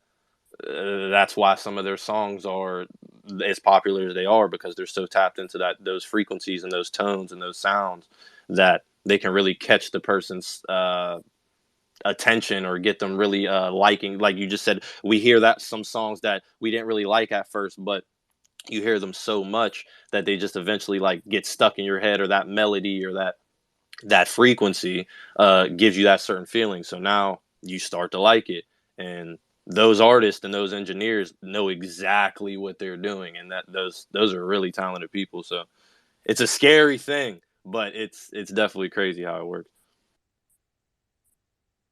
My homeboy, it's funny you said that. My homeboy, he told me this week, he was like, man, Lemmy, you be looking up the goddamn artist's birthday, their life story. He like, man, I don't be caring about that shit. I just be wanting to listen to the music.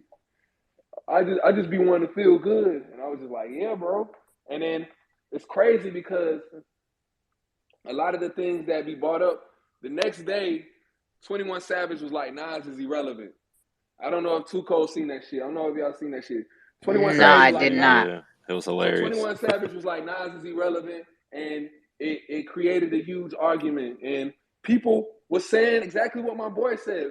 Niggas was like, yo, I really listen to the music. I listen to what everything the rapper says, the shit that they do. Like, I pay attention to all of that. I internalize all of that. And my boy was saying that about me. And I sent it to him, and I was like, yo, see, I'm not the only one. Nigga, I'm. It's just what comes with it. You got casual listeners, then you got students of the game. And 21 Savage kind of played himself as not being a student of the game, saying Nas is irrelevant. You know, he might not be the most. He might not drop. Yeah, Nas might not He's drop. irrelevant. He's irrelevant. See, and I said that. I said the same shit. So relevancy and irrelevancy is all about perspective. Because to me, 21 Savage is irrelevant. Like he big to a lot of people, but shit, to me, Drake is irrelevant in my eyes. Even though he's big, he's irrelevant to me. But so relevancy and all it, and a lot of this shit is all about perspective, bro. And that's where the game is coming to. But go ahead, Mr. Xbox. Yeah, I was just going to say back to like the certain rappers that are rapping on that like high frequency level, but then they're not getting the certain respect that they would get or the certain light because they may be deemed corny or it's just not promoted in the spotlight. How do you feel about Jaden Smith? Because Jaden Smith is probably one of the most positive, high frequency, one of the people that actually understand how I'd say a I lot of like those things Icon. work and is actually a positive. Everything is positive. That's it. He didn't cuss. He wasn't even swearing for the half of his entire like rap career. It was absolutely insane. And he was always putting out positive and quality stuff and trying to wake up the masses. But that's the thing, right? Is Of course, you've they get shunned for that. Yeah, it's just you like people vibe to what they're attracted to, right? And a lot of people aren't attracted. The masses isn't attracted to high frequency, right? Because they don't even know that they're on low frequency shit. But yeah, see, the So crazy part is like we were just saying, even if they are listening to some of these high frequency songs, like people will listen to Kendrick Lamar, and Kendrick is definitely a very woke person. I'll use that word, and people don't even some of the stuff he's talking about. People are just vibing to the music, the jam. They're not really paying attention no, to they're what not is listening being. Of to, course, yeah, they're not that's just listening to the words that's coming out of his mouth, right? exactly. Of course not. They're just vibing to the hook, to the chorus. Yeah. They're not dissecting the lyric and understanding Okay, so the now shit that's the behind question. it. Is that the artist's fault or is that the listener's fault? That's the listener's fault, right? Because art is in the eye of the beholder, Correct. right? So, and in this instance, it's in the ear of the beholder. Either you picking up what they laying down, and if you not, you're gonna go do some research, right? You're gonna go Google some information on some shit you might have heard in a certain type of metaphor and wordplay, right? That's what I do, right? Like shit that that is beyond me. I'd be like, what the fuck was he talking about right here? And I'll go Google some shit. Then I'll go down a little rabbit hole and then I'll get some education on some shit that I knew nothing about before, right? And it's like, and that's what I like about the type of music I personally choose to consume 99% of the time, right? Whereas there's people that are just, they just want the catchy hook, they just want the boppy beat, right? And they just want the hype. And then there's people that just want the shit that's gonna make them shake their ass in a club. You know what I'm saying? So there's there's all different types of levels of where you take your music as a listener and how you absorb it. But for as we know, 90% of the world's population is not on a conscious level to want to even understand the type of frequency that they're consuming in the music, right? They're attracted to what they're attracted to, and majority of the time you could tell in how they live, right? And especially if they're social media junkies, right? They're posting this, posting that. You could tell, right? Because who the fuck still posts pictures of their food, right?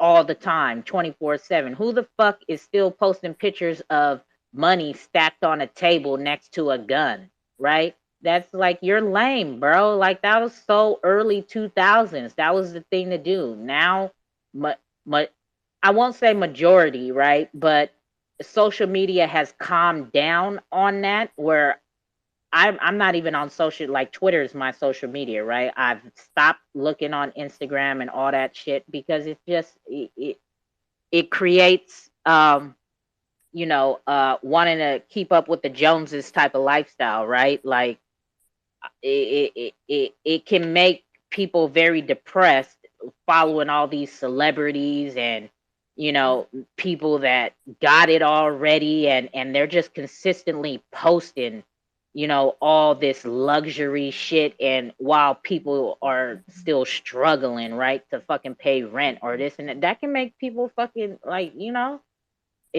so I just stopped looking at that type of social media. But it's it's I don't know. We just know where the masses are, and they're not here, right? They're obviously not on our level, right? This is why we're in crypto circles and NFT circles with very limited people in it, right? Because the masses aren't ready for it, right? I'm not talking just NFTs. I'm talking about crypto. They don't even understand the transition that we're going into as far as the financial revolution that's going on right before their fucking eyes, and they don't even understand it. They have no clue at all. Just like, I mean, it's just like, right, when the chip came out for the debit card, it took me a minute to it took me almost a year, maybe 2 years to update my debit card to the chip, right? Because I was like, I'm not putting the fuck that chip, right? But now we're forced to, right? Everybody has to have a fucking chip on their card, right? Like, is when whatever card you sign up for, whatever bank you sign up for, it is now forced upon. It's not an option. It is what it is. You get a fucking card, your card has a fucking chip, right? So that's where they're at. They're waiting for that moment of, yeah, this is crypto or whatever. This is cryptocurrency, and this is how you're going to take your money or deposit your money or receive your money. And like, they just don't even know, right? And we're already here. We're positioning ourselves, and they just, I mean, the shit's everywhere. Shit's all over fucking sports arenas, and you're watching games, UFC fights. You got B chain splattered all over the mats, and the information of the fighter status is B chain is all in, like, it's every fucking where.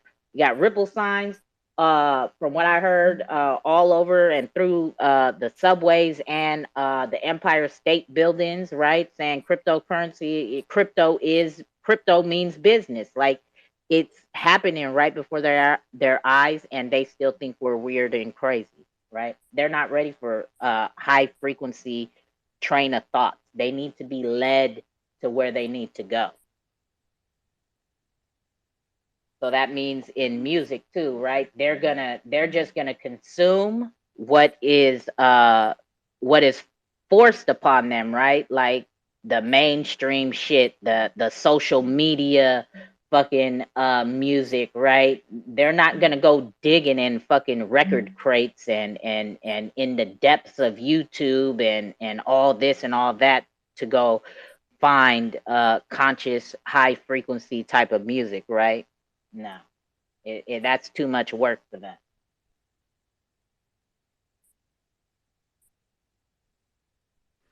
Big facts.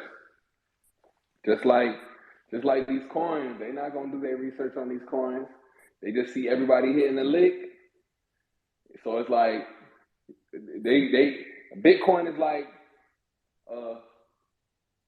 Takashi 6ix9ine or who's the biggest music artist in the game right now. You could liken them to that. Everybody gonna like it just because it's that person. Everybody gonna like Bitcoin because it's making everybody money. They gonna run to it. They gonna invest in it. But hey, they not doing any research. They don't give a Just fuck about their just life. like everybody probably ran to FTX exchange, right? And didn't hold their own, not your keys, not your crypto, right? Like and that's what's going to happen to the masses is when they do get here, right? Is they're not they're going to think they have to hold it here and there, and the banks and the institutions that force them to be into crypto. Yes, maybe those exchanges have wallets or maybe they don't, but they're going to force them to use their product versus a Zum wallet or a MetaMask wallet or, whatever other fucking wallet, right? A decent wallet. They're not going to educate the masses on how to keep 100% of their shit without having to be taxed fees for transferring, sending, buying, doing whatever they need to do, right? No, they want their issue. So they're going to tell them this is where your crypto is held. This is what's called the wallet. So use our wallet and right? Fuck out of here. They're not about to go down these rabbit holes that we're in and be the guinea pigs that we are, right? Facts. Facts. Do anybody else want to speak on the topic? Anybody else want to share their opinion? Shit, Tuco, we can go ahead and get into the song of the week then. All right. Here we go. Go ahead, lay it out for us with this song of the week. The name of this week's song is called "Crypto Crazy," and this song it came about. This song came about before I met Tuco. Before I got into the space, I was planning on making a mixtape called Xrp, and I was rapping on all the industry beats, like just industry beats that I like. And this particular beat was a Future song, one of my favorite Future tracks called Codeine Crazy. He had a song called Codeine Crazy, and it was about his love for codeine and shit like that, and his life and all of that. And I like him. So I was like, man, I always wanted to rap on this beat. Now I'm in the crypto. I was like, man, I'm crazy about crypto, so I want to rap about my story. Because I got a crypto story. I've been in it since 2018. I done been in scam. I done been in rug pulls. I done been scammed. I done seen the market go up. I done cashed out. I done, I have a testimony with this crypto shit. So, I wanted to express that up to this point in my song called Crypto Crazy. So, I always had it. I always was rocking out to it and shit like that. And, I came along, Tuco came along. I met Kamikaze, and Kamikaze laid down he introduced the Rejected soundtracks beats to me, and I told him I wanted to make the album, and all of that. So with that being said, the Codeine Crazy is not my beat. So you know what I'm saying? I was like, shit, I heard this beat that he made, and I was like, damn. This is the outro. So this song is gonna be the outro for the album. It's gonna be the last song on the album. I'm like, damn, this shit got an outro vibe to it. It's the last song on it. So I was like, man, Crypto Crazy. I'm laying it all out there. I'm talking about my crypto journey to this point. I'm gonna make this shit the outro. So I went and just took them lyrics and I put it to use on this Kamikaze beat. It's a beautiful beat. It's like the beat just it make me feel free. I feel like I'm free. Like I done freed myself from something. And with the story that I have, I feel like I'm freeing myself from this institutionalized bondage. Even though You know, crypto got its negatives behind it with the government and shit. It's potential for greatness and, you know, generational wealth. So I'm just popping my shit about that. I didn't really put anybody to speak on this one. It was just more so me because it's the outro. But yeah, man, Kamikaze did his thing on it.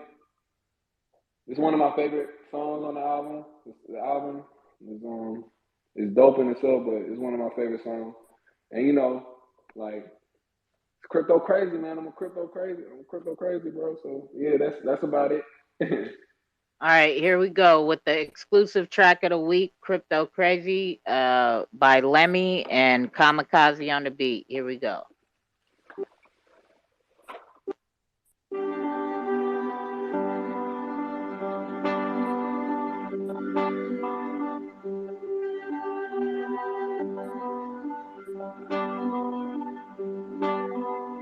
I'm so Xrp, XLM, man. ADA Lamano, Filecoin when I'm pronto. Cardano, IPFL, I'm Xrp.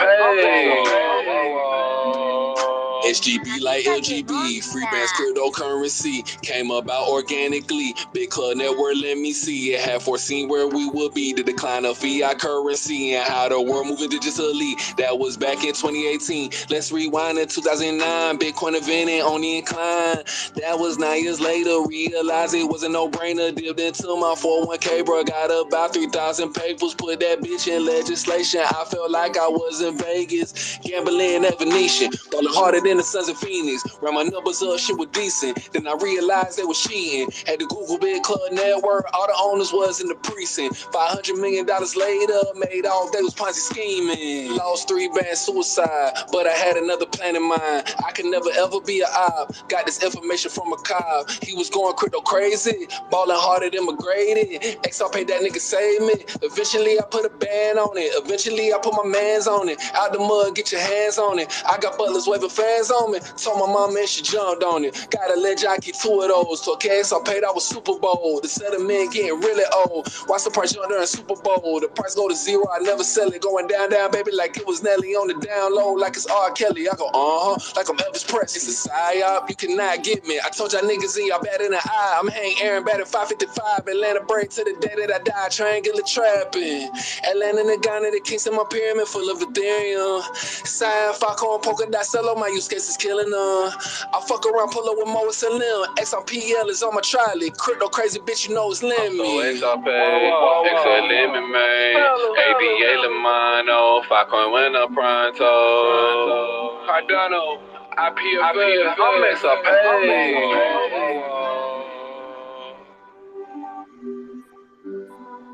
I would like to thank every listener from the top and bottom of my heart for tuning into this album. May many generational wealth blessings be upon you. You thought I forgot about her? You know that my wife getting everything special. 50 shades of gray, that's us on the regular.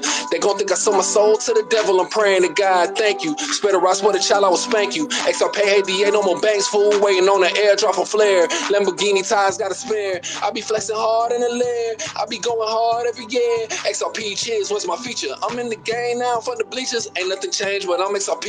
Too many furs and losses from Peter. I can foresee it. Cougars and cheetahs. Ain't no cheat code, nigga, we G'd up. Stay down for the long haul. Stay down, it was no flaw. If I make a trilly, you gon' draw jaws. Your main bitch, she gon' draw draws. I bet my trilly, I won't hit her. I'm lying, I hit and dismiss her. Send her home on the plane and roll up a Rizzler. Rich nigga shit, bruh. I'm taking everything that come with these millions. I'm taking everything like I was a pilgrim. I'm taking everything for my future children. Whoa, whoa. I'm so Xrp, XLM, man. ADA Lamano, Filecoin when I'm pronto. Cardano, IPFL, I'm Xrp. I'm so Xrp, XLM, man. ADA Lamano, Filecoin when I'm pronto. Cardano, IPFL, I'm Xrp.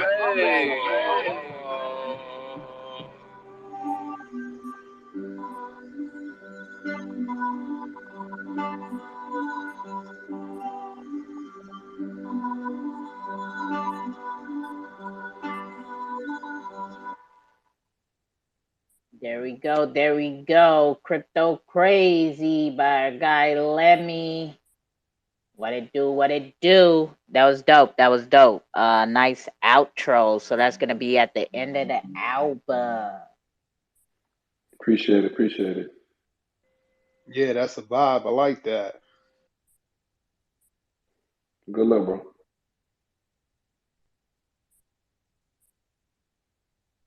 All right, all right. It seems like we're winding down. Everybody's getting quiet. Seems like it's time to get up out of here.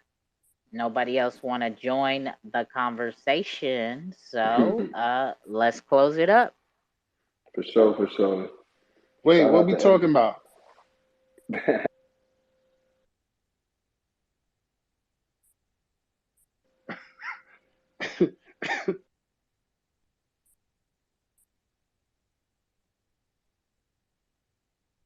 Yep, that's it. we talking Again, about whatever.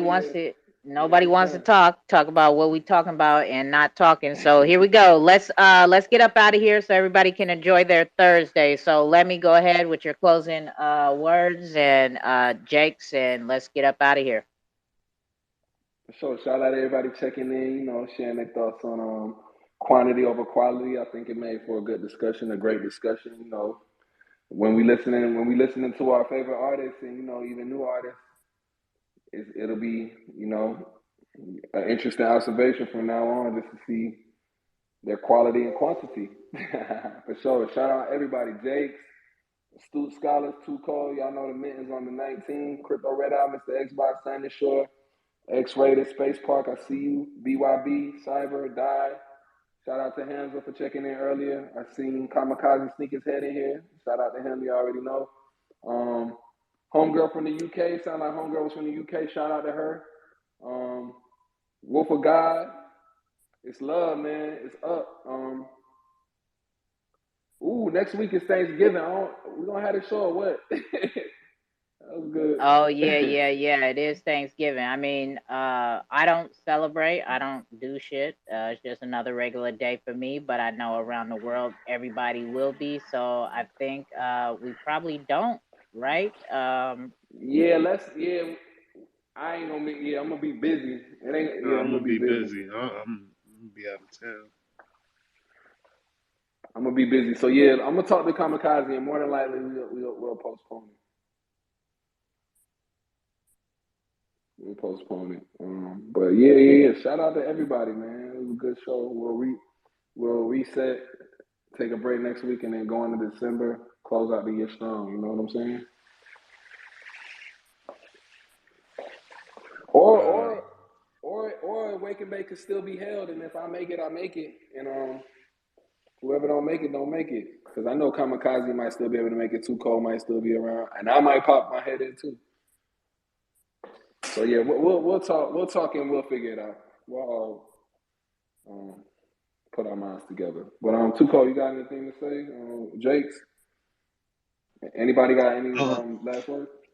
shout out to you, my brother, and Kamikaze and Two Coles, Stu Scholars, X, Signer Show. We got Ram today. Um, Mr. Xbox hopped on the mic. Red Eye, War Title hopped on the mic. Cyber being here on the low, beat your beat, on the low with Shout out War with the Title. G thing, you know. Shout out to the lovely lady from the UK came in here and gave us her 2 cents. Shout out to her. I saw Death in here for a minute. Wolf, yeah, man. Shout out to everybody. Thanks for coming through. The conversation was definitely dope. Um, a lot of food for thought. Yeah. All See right, all y'all right. a week from now or Are two you weeks done, from or now, or rather. are you Yeah, I'm done. I'm done. are you done, or are you long pausing? Nah, I'm done. All right, here we go. We got Kamikaze said the space. Let's skip next week. So no wake and bake vibes on Thanksgiving Day as in the US We know that that is a family holiday where people are going to be very, very busy with their family and a lot of out of town travels and whatnot. So, no scheduled wake and bake vibes for next week, which means that is the only time since we've started these wake and bake vibes every Thursday that we have not pulled up for a Thursday. So tomorrow, next week will be our very first time that we don't have a wake and bake call since we have started this. Um, and with that being said, shit, uh, do y'all see Kamikaze in here? Because I don't see him in here at all. Nah, he's not in here. Yeah, if you're listening from a PC, Kamikaze, we can't see you, and yeah, I don't know how you got a request button if you listen. Twitter is really tripping. Oh, there you go. Now I see you. Here goes Kamikaze. Now I see Yeah, you. I see Do Hey, you you him. want to know hit? though, my bad too, Cole. If you be on your phone from like the browser on Twitter, you could still listen to Spaces, but I don't think you could be seen. I don't know if you knew that. No, I'm just always in the app. If you want to hit the request button now, try it again now. Yeah, there you go. Now I see the request button. Um, All right, we got Kamikaze joining late. So hit it again because it there you go. All right, that lag is crazy. What up, Kamikaze? Hey, what's up? What's up? I've been in here for quite some time and I wanted to add my 2 cents to the topic, but it's all good. All love, appreciate everybody who. Nah, go ahead, go Nah, ahead. do that We shit. Do that yeah, shit. go ahead. All right, cool. Quality over quantity. I don't even hear him. I'm rugging. I have So that was a fake. You're rugging because I can hear him clearly. Jake's you're rugging.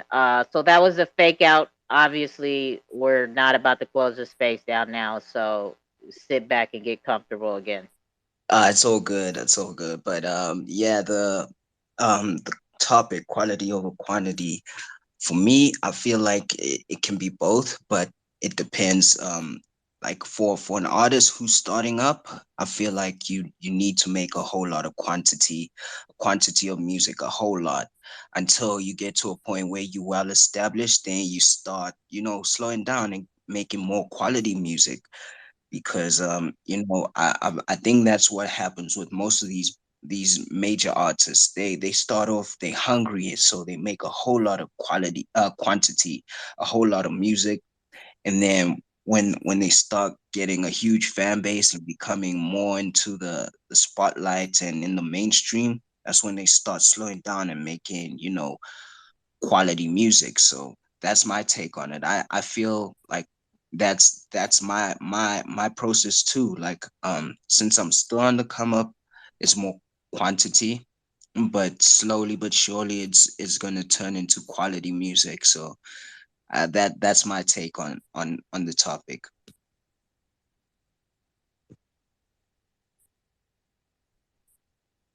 Okay, okay. Anybody want to add to that? What Kamikaze said?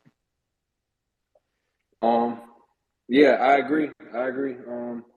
It's a huge difference when you're an independent artist and you mainstream. But a lot of these mainstream artists were once independent, and it just speak to the fact that they was hungry and they was trying to capture your attention with a boatload of music, which was quantity.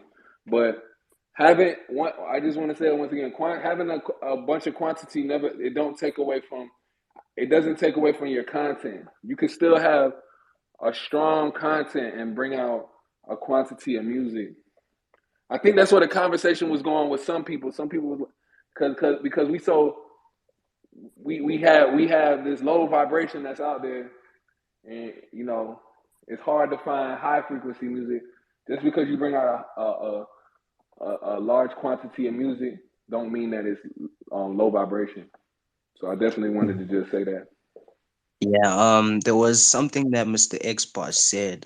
He mentioned SoundCloud rappers, right? And I do agree that like that SoundCloud SoundCloud era did bring a whole lot of quantity with music, which slowly brought these artists to our, to our scope. Like I would say like a Denzel Curry or an XXXTentacion. They were making a whole lot of music until they started being in the spotlight, and then they started slowing down on the music drops. So I do see what you're saying too. Like if you're dropping a whole lot of music, it doesn't necessarily mean it doesn't have quality. So yeah, it all depends on also your process, and you did mention your process and how you can make a song in 24 hours and it's still quality.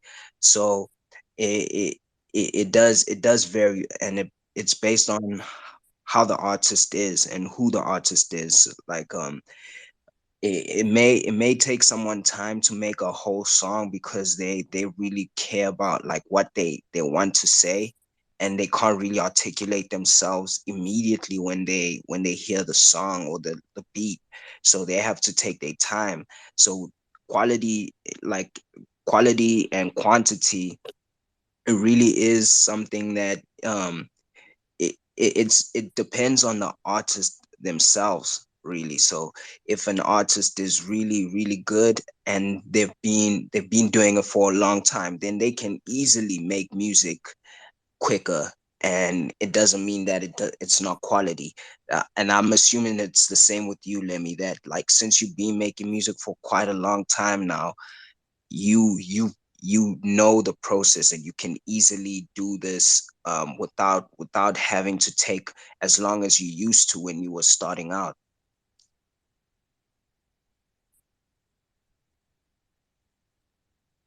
Yeah. You're absolutely correct. There's a formula. My bad. I'm over here cleaning up while listening, but nah, it's a formula now. Like over the years, um, every chance I had, I was recording.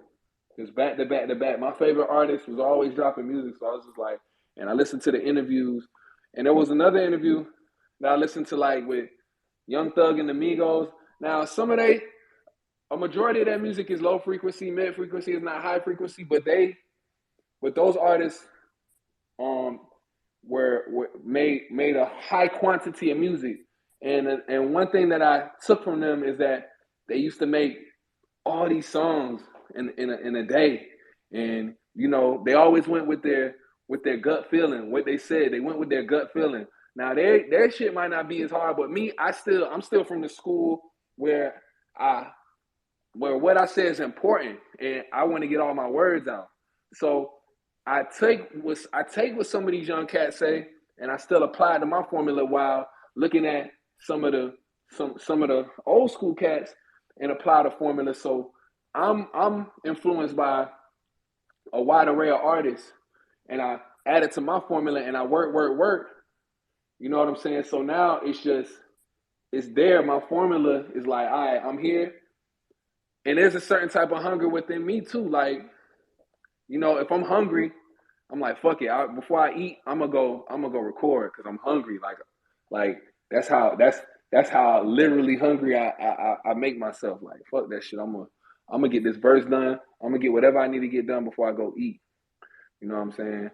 I'd rather eat in the booth first before I go eat some food. So like it's like that. You know what I'm saying? So and it works.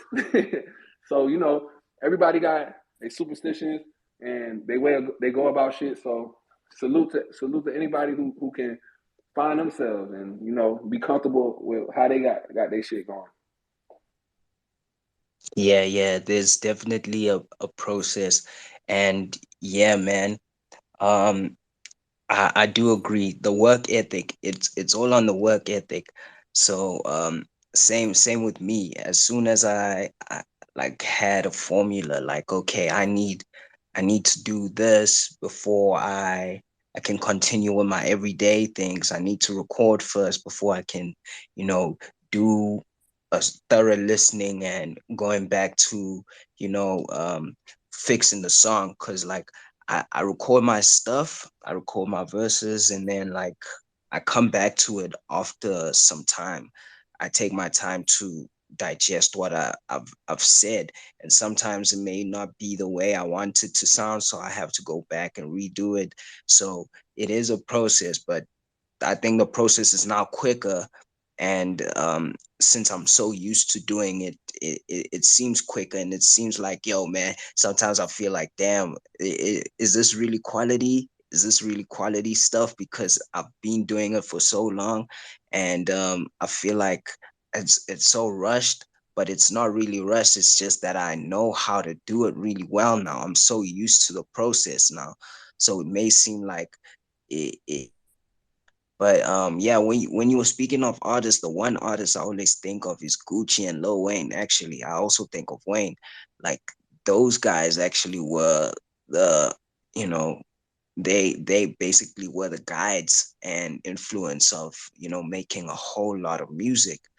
Cause hearing that Gucci had tapes on tapes and he was just dropping on like almost every month or every week or something like that. Like it made me think like, yo, man, if someone can do that, then why not just keep working like that? Even Lil B used to do that too. He used to drop like tapes every month. So like that kind of thing was an inspiration to me. Like with my work ethic, it's like, yo, as long as I'm dropping music and as long as it's something I find good and it's not just anything I'm just dropping, then yeah, I feel like it could be quality. But it's also something that uh, it's based on your opinion, what you think, like what Tuko was saying. Like it can grow on you. Some songs can grow on you sometimes. And one song that I can say that grew on me, like you guys were speaking on like songs and the radio pushing it on you, the one song that was like always on the radio was Hotline Bling, and it was like so annoying. I was like, yo, man, people are playing Hotline Bling all the time. I'm tired of it, and that it grew on me because I kept hearing cars passing and playing Hotline Bling, or even on like when I'm walking, I'm hearing like Hotline Bling on the TV or something. I'm like, damn, now the song is in my head, and I wasn't really feeling it. I wasn't feeling it like that, and then like it just became a thing. Like Hotline Bling is that song now. It was like popping everywhere at that time. So yeah, But I that's that didn't one like could I thing. didn't only I didn't mean like one that song. thing. I didn't like that song either, but yeah, the streets definitely made you love that song for real, for real. Ever That shit. since I left the city, that went hard. It was look, just I just knew on my hotline bling. Like, hell yeah. All right. Yeah, it went Yeah. crazy. It went crazy. Shout out to Drake. He really did his thing. Man. He just was like, yeah, man, let me make this song. Let me make it a hit. Let me make this the one song that's the main song for me. So he did that, and it became a hit. Okay, between you sounding muffled and let me bang in My a bad. hammer or something, I My don't bad, know. I Tuko. can't hear My you. bad. My bad. That was That me. could only mean one thing. Shout out to Drake for that. Like he really did his thing. Even Controller, like that song was like also one of those songs that was getting played a whole lot. Like it That was. song was hard though. That song was hard though. Nah, it's That you. Kamikaze, control. you need to get out more.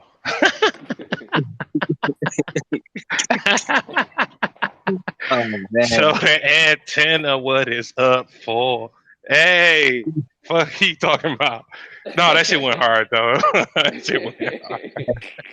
Yeah, for real. Oh my god. Oh my god. That's a dope ass topic though. It is a dope topic to bring up. I think I next bet he time, like ain't. I bet he ain't want to take that. yeah.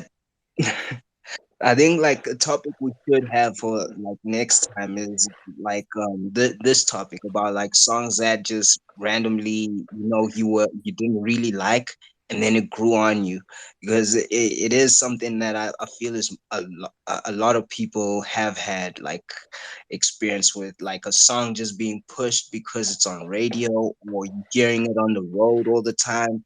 So now you just getting used to it and you randomly just sing it out of the blue, even though you don't even like the song. It's just in your head and you randomly sing it now. And then it's like, oh, damn, now I want to Sign hear the short. full. Oh, my bad, my bad. Kamikaze. I was gonna say, Sonic Show. I'm not gonna let you get away with that. Singing and rapping is two different things. When you singing, you can't want a lot of them shits ain't gonna be one take. Yeah, You gotta start feeling you gotta start feeling yourself and shit. facts. He wasn't rapping on this one. Yeah, shout out to Drake again. Once again, he was a beast in that year, 2016. I guess 2016 was that year. Was it 2016 You when he used dropped? to. You used to. Yeah, it was. He used to. Yeah, and the thing is, like, it was the year when Meek exposed him, and it was like, damn, it was a crazy time for real. It was a wild journey. 2016 was a crazy year for real, for real. A whole lot of music was coming out. All the quote unquote mumble rappers were starting to blow up. The Lil Uzis, Playboy Cardi was coming up also. All these people were starting to, blow up. Even the 21 Savages, they were coming up. So yeah, and at that time, Lil Uzi was also dropping like tapes and stuff like that with Metro and all of that. So like it was a whole lot of quantity of music, and it was a SoundCloud era. So definitely, I guess the SoundCloud era was the influence for a whole lot of quantity of music rather than quality. But they were still bumping though. I won't lie, like a whole lot of the SoundCloud rappers, they were bumping though. Like they were making some hard music. But now, I guess now that we're more into the more sophisticated streaming platforms and stuff like that, like the Spotify's, SoundCloud slowly. I don't know what it was about SoundCloud, but it went downhill somehow. Like not a lot of people are really receptive and listening to SoundCloud as much. It's more of like the Spotify's and Apple Music now, because I don't know. I don't know what changed. But if SoundCloud was a major streaming platform, I think a whole lot of people would gravitate towards that than to Spotify and Apple Music though. You said Meek Mill won that battle, Nah, nah. Nope. or I somebody don't think. said he called them out. Nah, I I heard what he called, said. He said he exposed them. exposed them, right? You, yeah, he did. I do dig that. It was just years later we'll find out the truth, right? And it took Pusha T to go ahead and kind of like, I know it might have been others, but I think Pusha T served the most deadliest blow to his career. But like I said, it's not over with Drake. It's just more so now he had to stay in the lane that he is. So it's 21 Savage now. So come here and take that. 21. Can you do something for me? Hey, to turn up today in that goddamn booth and studio. Oh, man, man, man. No, I know a lot of people talking shit. I haven't heard it yet, but they making these weird ass videos or something. So something going on, but they keep talking about he saying some weird shit about 21 Savage in the song. Or I don't know the whole CD, but I only heard like one song or whatever, and that's that song, whatever that is. But yeah,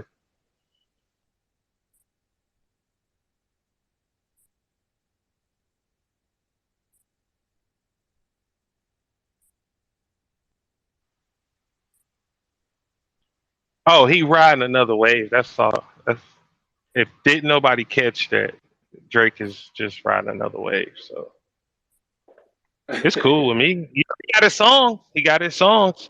He shouldn't do no more albums. Just do features. I'll put it to you like that. Um, or try to reduce it down to like 5 songs. Just put out that type of collage is called. and put music together, 5 songs out. You gave the best of Drake of 2022. That's it. The rest of the songs, I guess we. Question like you know these collab projects that most artists do you think they really are quality? Because some of these collab projects aren't really quality in my opinion. It's just a bunch of songs that they just had that they said, okay, yeah, let's just put this together and make a project. Some of them are, but some aren't. But I can say with this Drake and 21 Savage, it's somewhat like I wouldn't say it was really quality. It wasn't as good as, you know, What a Time to Be Alive. I won't lie. What a Time to Be Alive, that was the dopest collab project that Drake has ever done. That's all I can say. That's one of the dopest ones. And then Watch the Throne is also dope. That's quality collab project. The others, I can't really say much. I think the app. I don't even know if it was a mixtape or however they wanted to put it. A Big Sean album.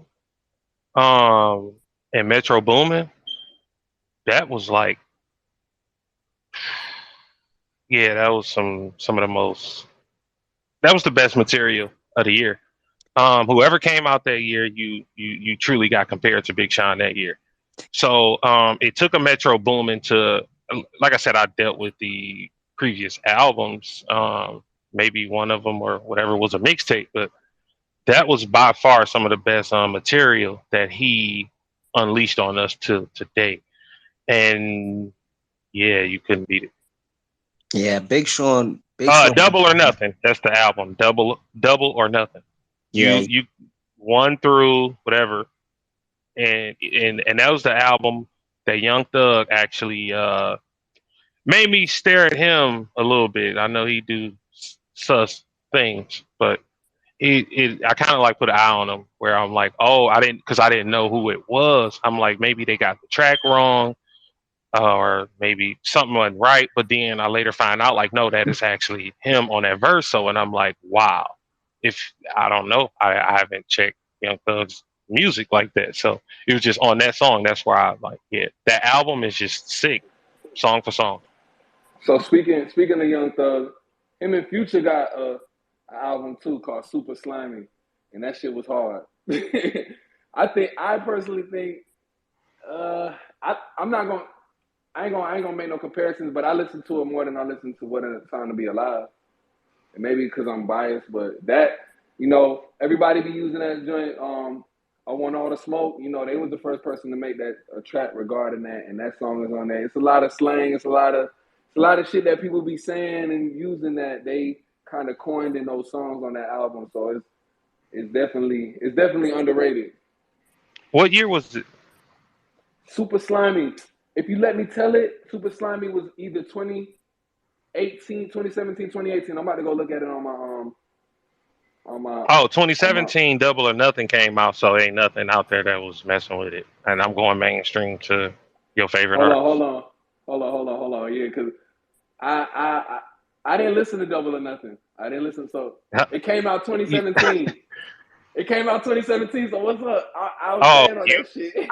I'm ready to go listen to the Slime and Extra because I do some comparison. Yeah, I'll take that. And I'll go listen to Big Sean shit, and we'll come back next week and bake and talk about it.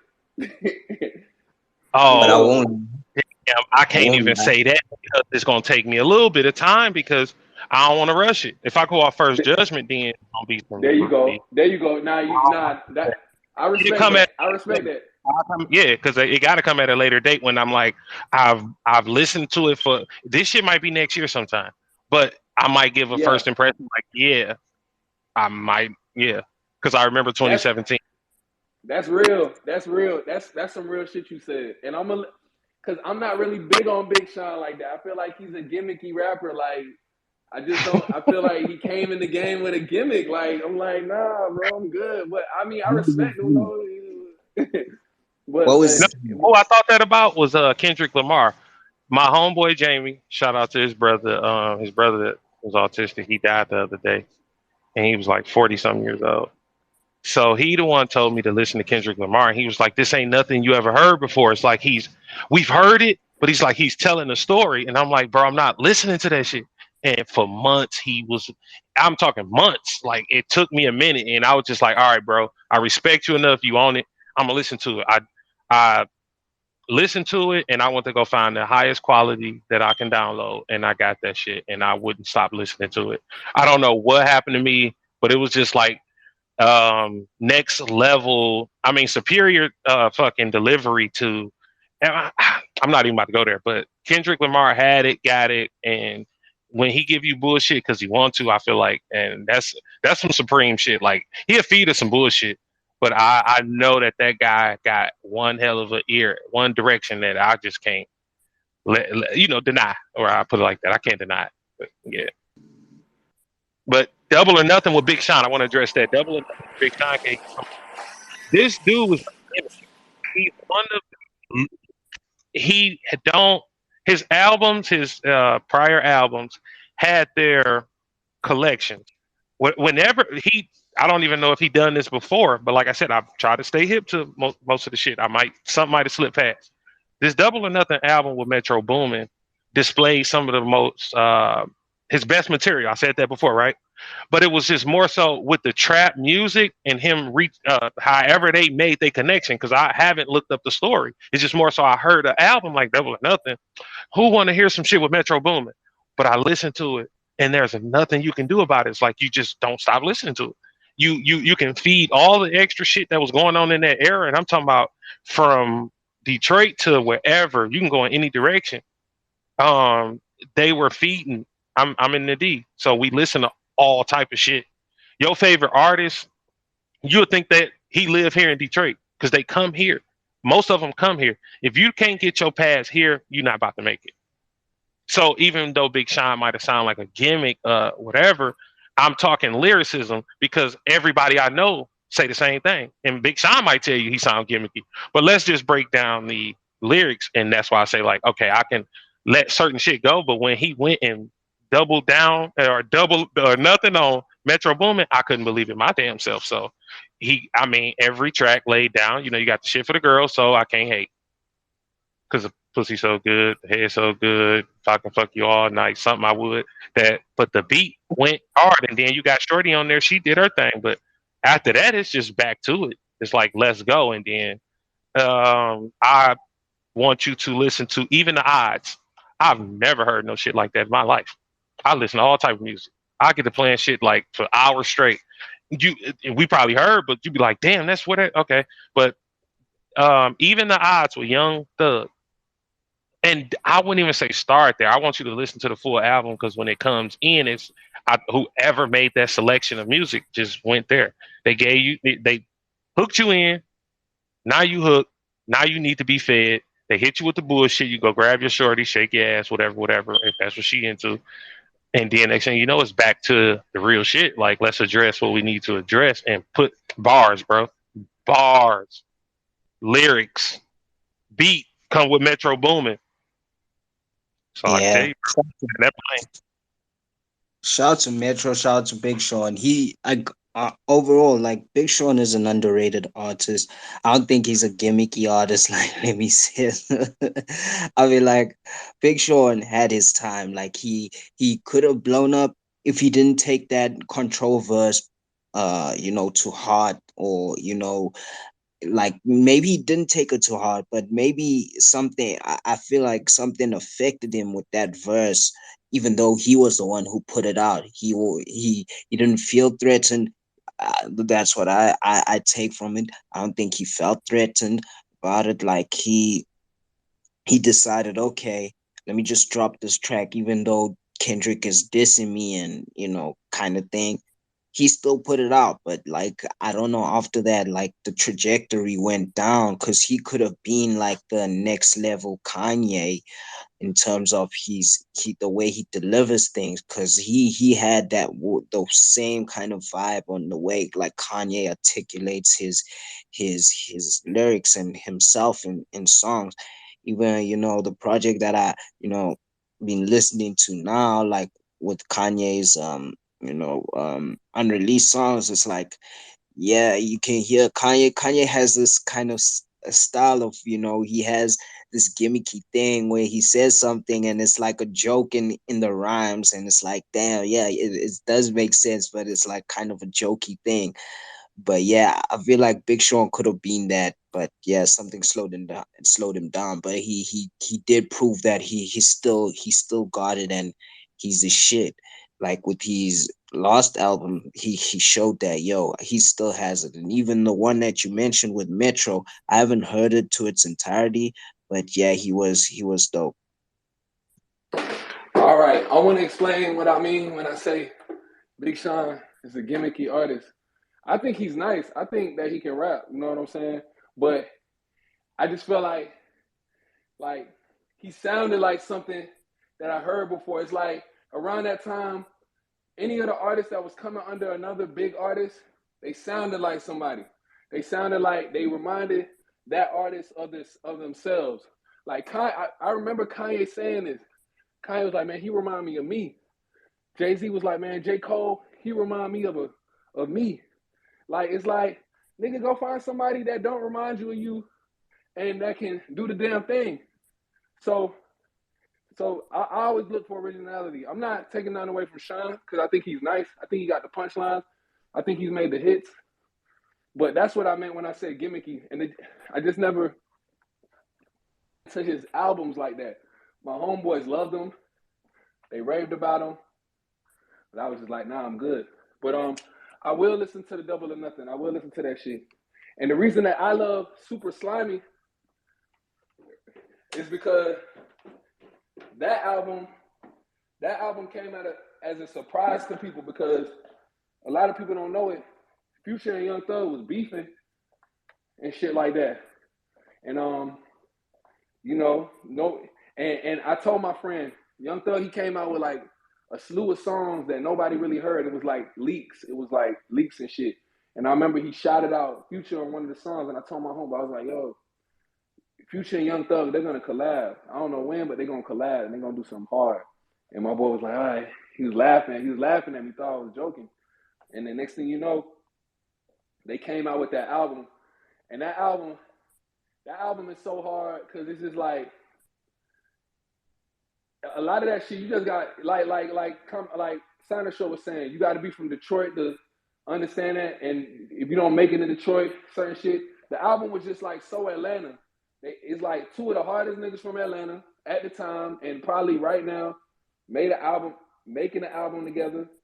It's like whoa, and then this shit is fire. It's like, man, I still be listening to that shit. Like now that I brought it up, I'm about to go listen to it. It's like one of my favorite. It's one of my favorite albums, and it catapults them up on my list because they embody what the city is, even though everything ain't really good here. Like it's just like an embodiment. I don't know if you got it's I got an attachment to it. So I think Sign the Show will like it. But I'm gonna listen to the Big Sean album for sure. They got the We Want All the Smoke. They got No Cap on there. They got shit called No Cap. Everybody say No Cap. They got Real Love. They got all this Drip on Me. Like, come on, man. They got the Protect Water. Like, it's just turn up. It's turn up, but it's like they saying shit though. They saying shit from their perspective. It's not the most lyrical shit, but it's just art. It's art, and at its, I ain't gonna say at its finest, but it's dope art.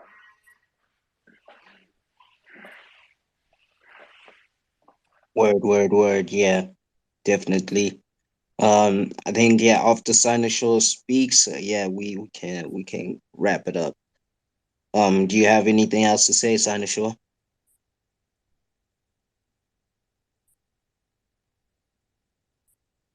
All right. I'm assuming no. Okay, so let's wrap it up, I guess. Um, yeah, shout out to everybody who pulled through. I wish I was here earlier on to hear the other people and speak more with the community. But yeah, appreciate everyone who pulled through. Too Cold, the host with the most.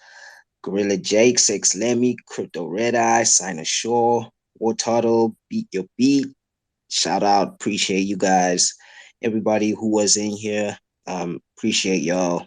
All love. We'll see you in 2 weeks' time because I'm assuming it's Thanksgiving. You guys were speaking on that, so yeah, we can move the space and have the space a week after and continue from there. But yeah, shout out to everybody. I hope you guys have a great weekend and a great week ahead next week as well. Great Thanksgiving to those who celebrated. But yeah, all love, all love. Lemmy.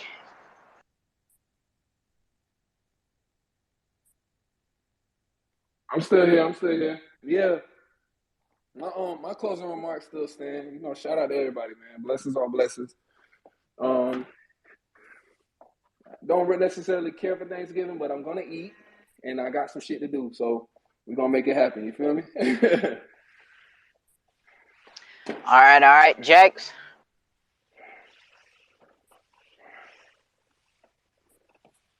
All right. Again, thanks everybody for pulling up, joining the conversation for the weekly Wake and Bake Vibes. We here every single Thursday at 2 p.m. Eastern.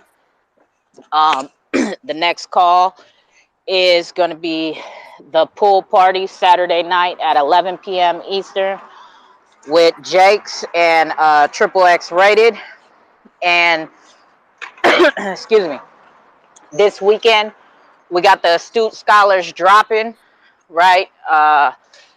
On the snapshot for the allow list is on 11/19 at 3 a.m. Eastern time. You got to be holding 200 2-call coins and fill out the allow list form in order to meet the requirements to get the allow list mint, which is a cheaper price, more NFT airdrops. And the allow list mint will start on 11/19 at 3 p.m. Eastern. And then we will go live with the public mint on 11/20 at 3 p.m. Eastern for the Astute Scholars drop. Well, the price will be higher, and you will only get one guaranteed NFT airdrop off of the public mint. But then we also have the trait holders. I haven't revealed the traits yet, but certain traits will be getting the Astute Scholars song airdropped once we get once Sonar Muse platforms goes live. They will be able to get the song off of the Sonar Muse platform, the NFT, and then other certain trait holders will be airdropped a music video that I'm having worked on as well. And Token Panda, the artist, has put in an airdrop for the holders who mint an Astute Scholar Black Sheep that are holding a gold or silver panda bar. There is a precious metal bar in there, so if you guys are holding that, you guys will be airdropped a still image 4K gold or silver NFT that he has created.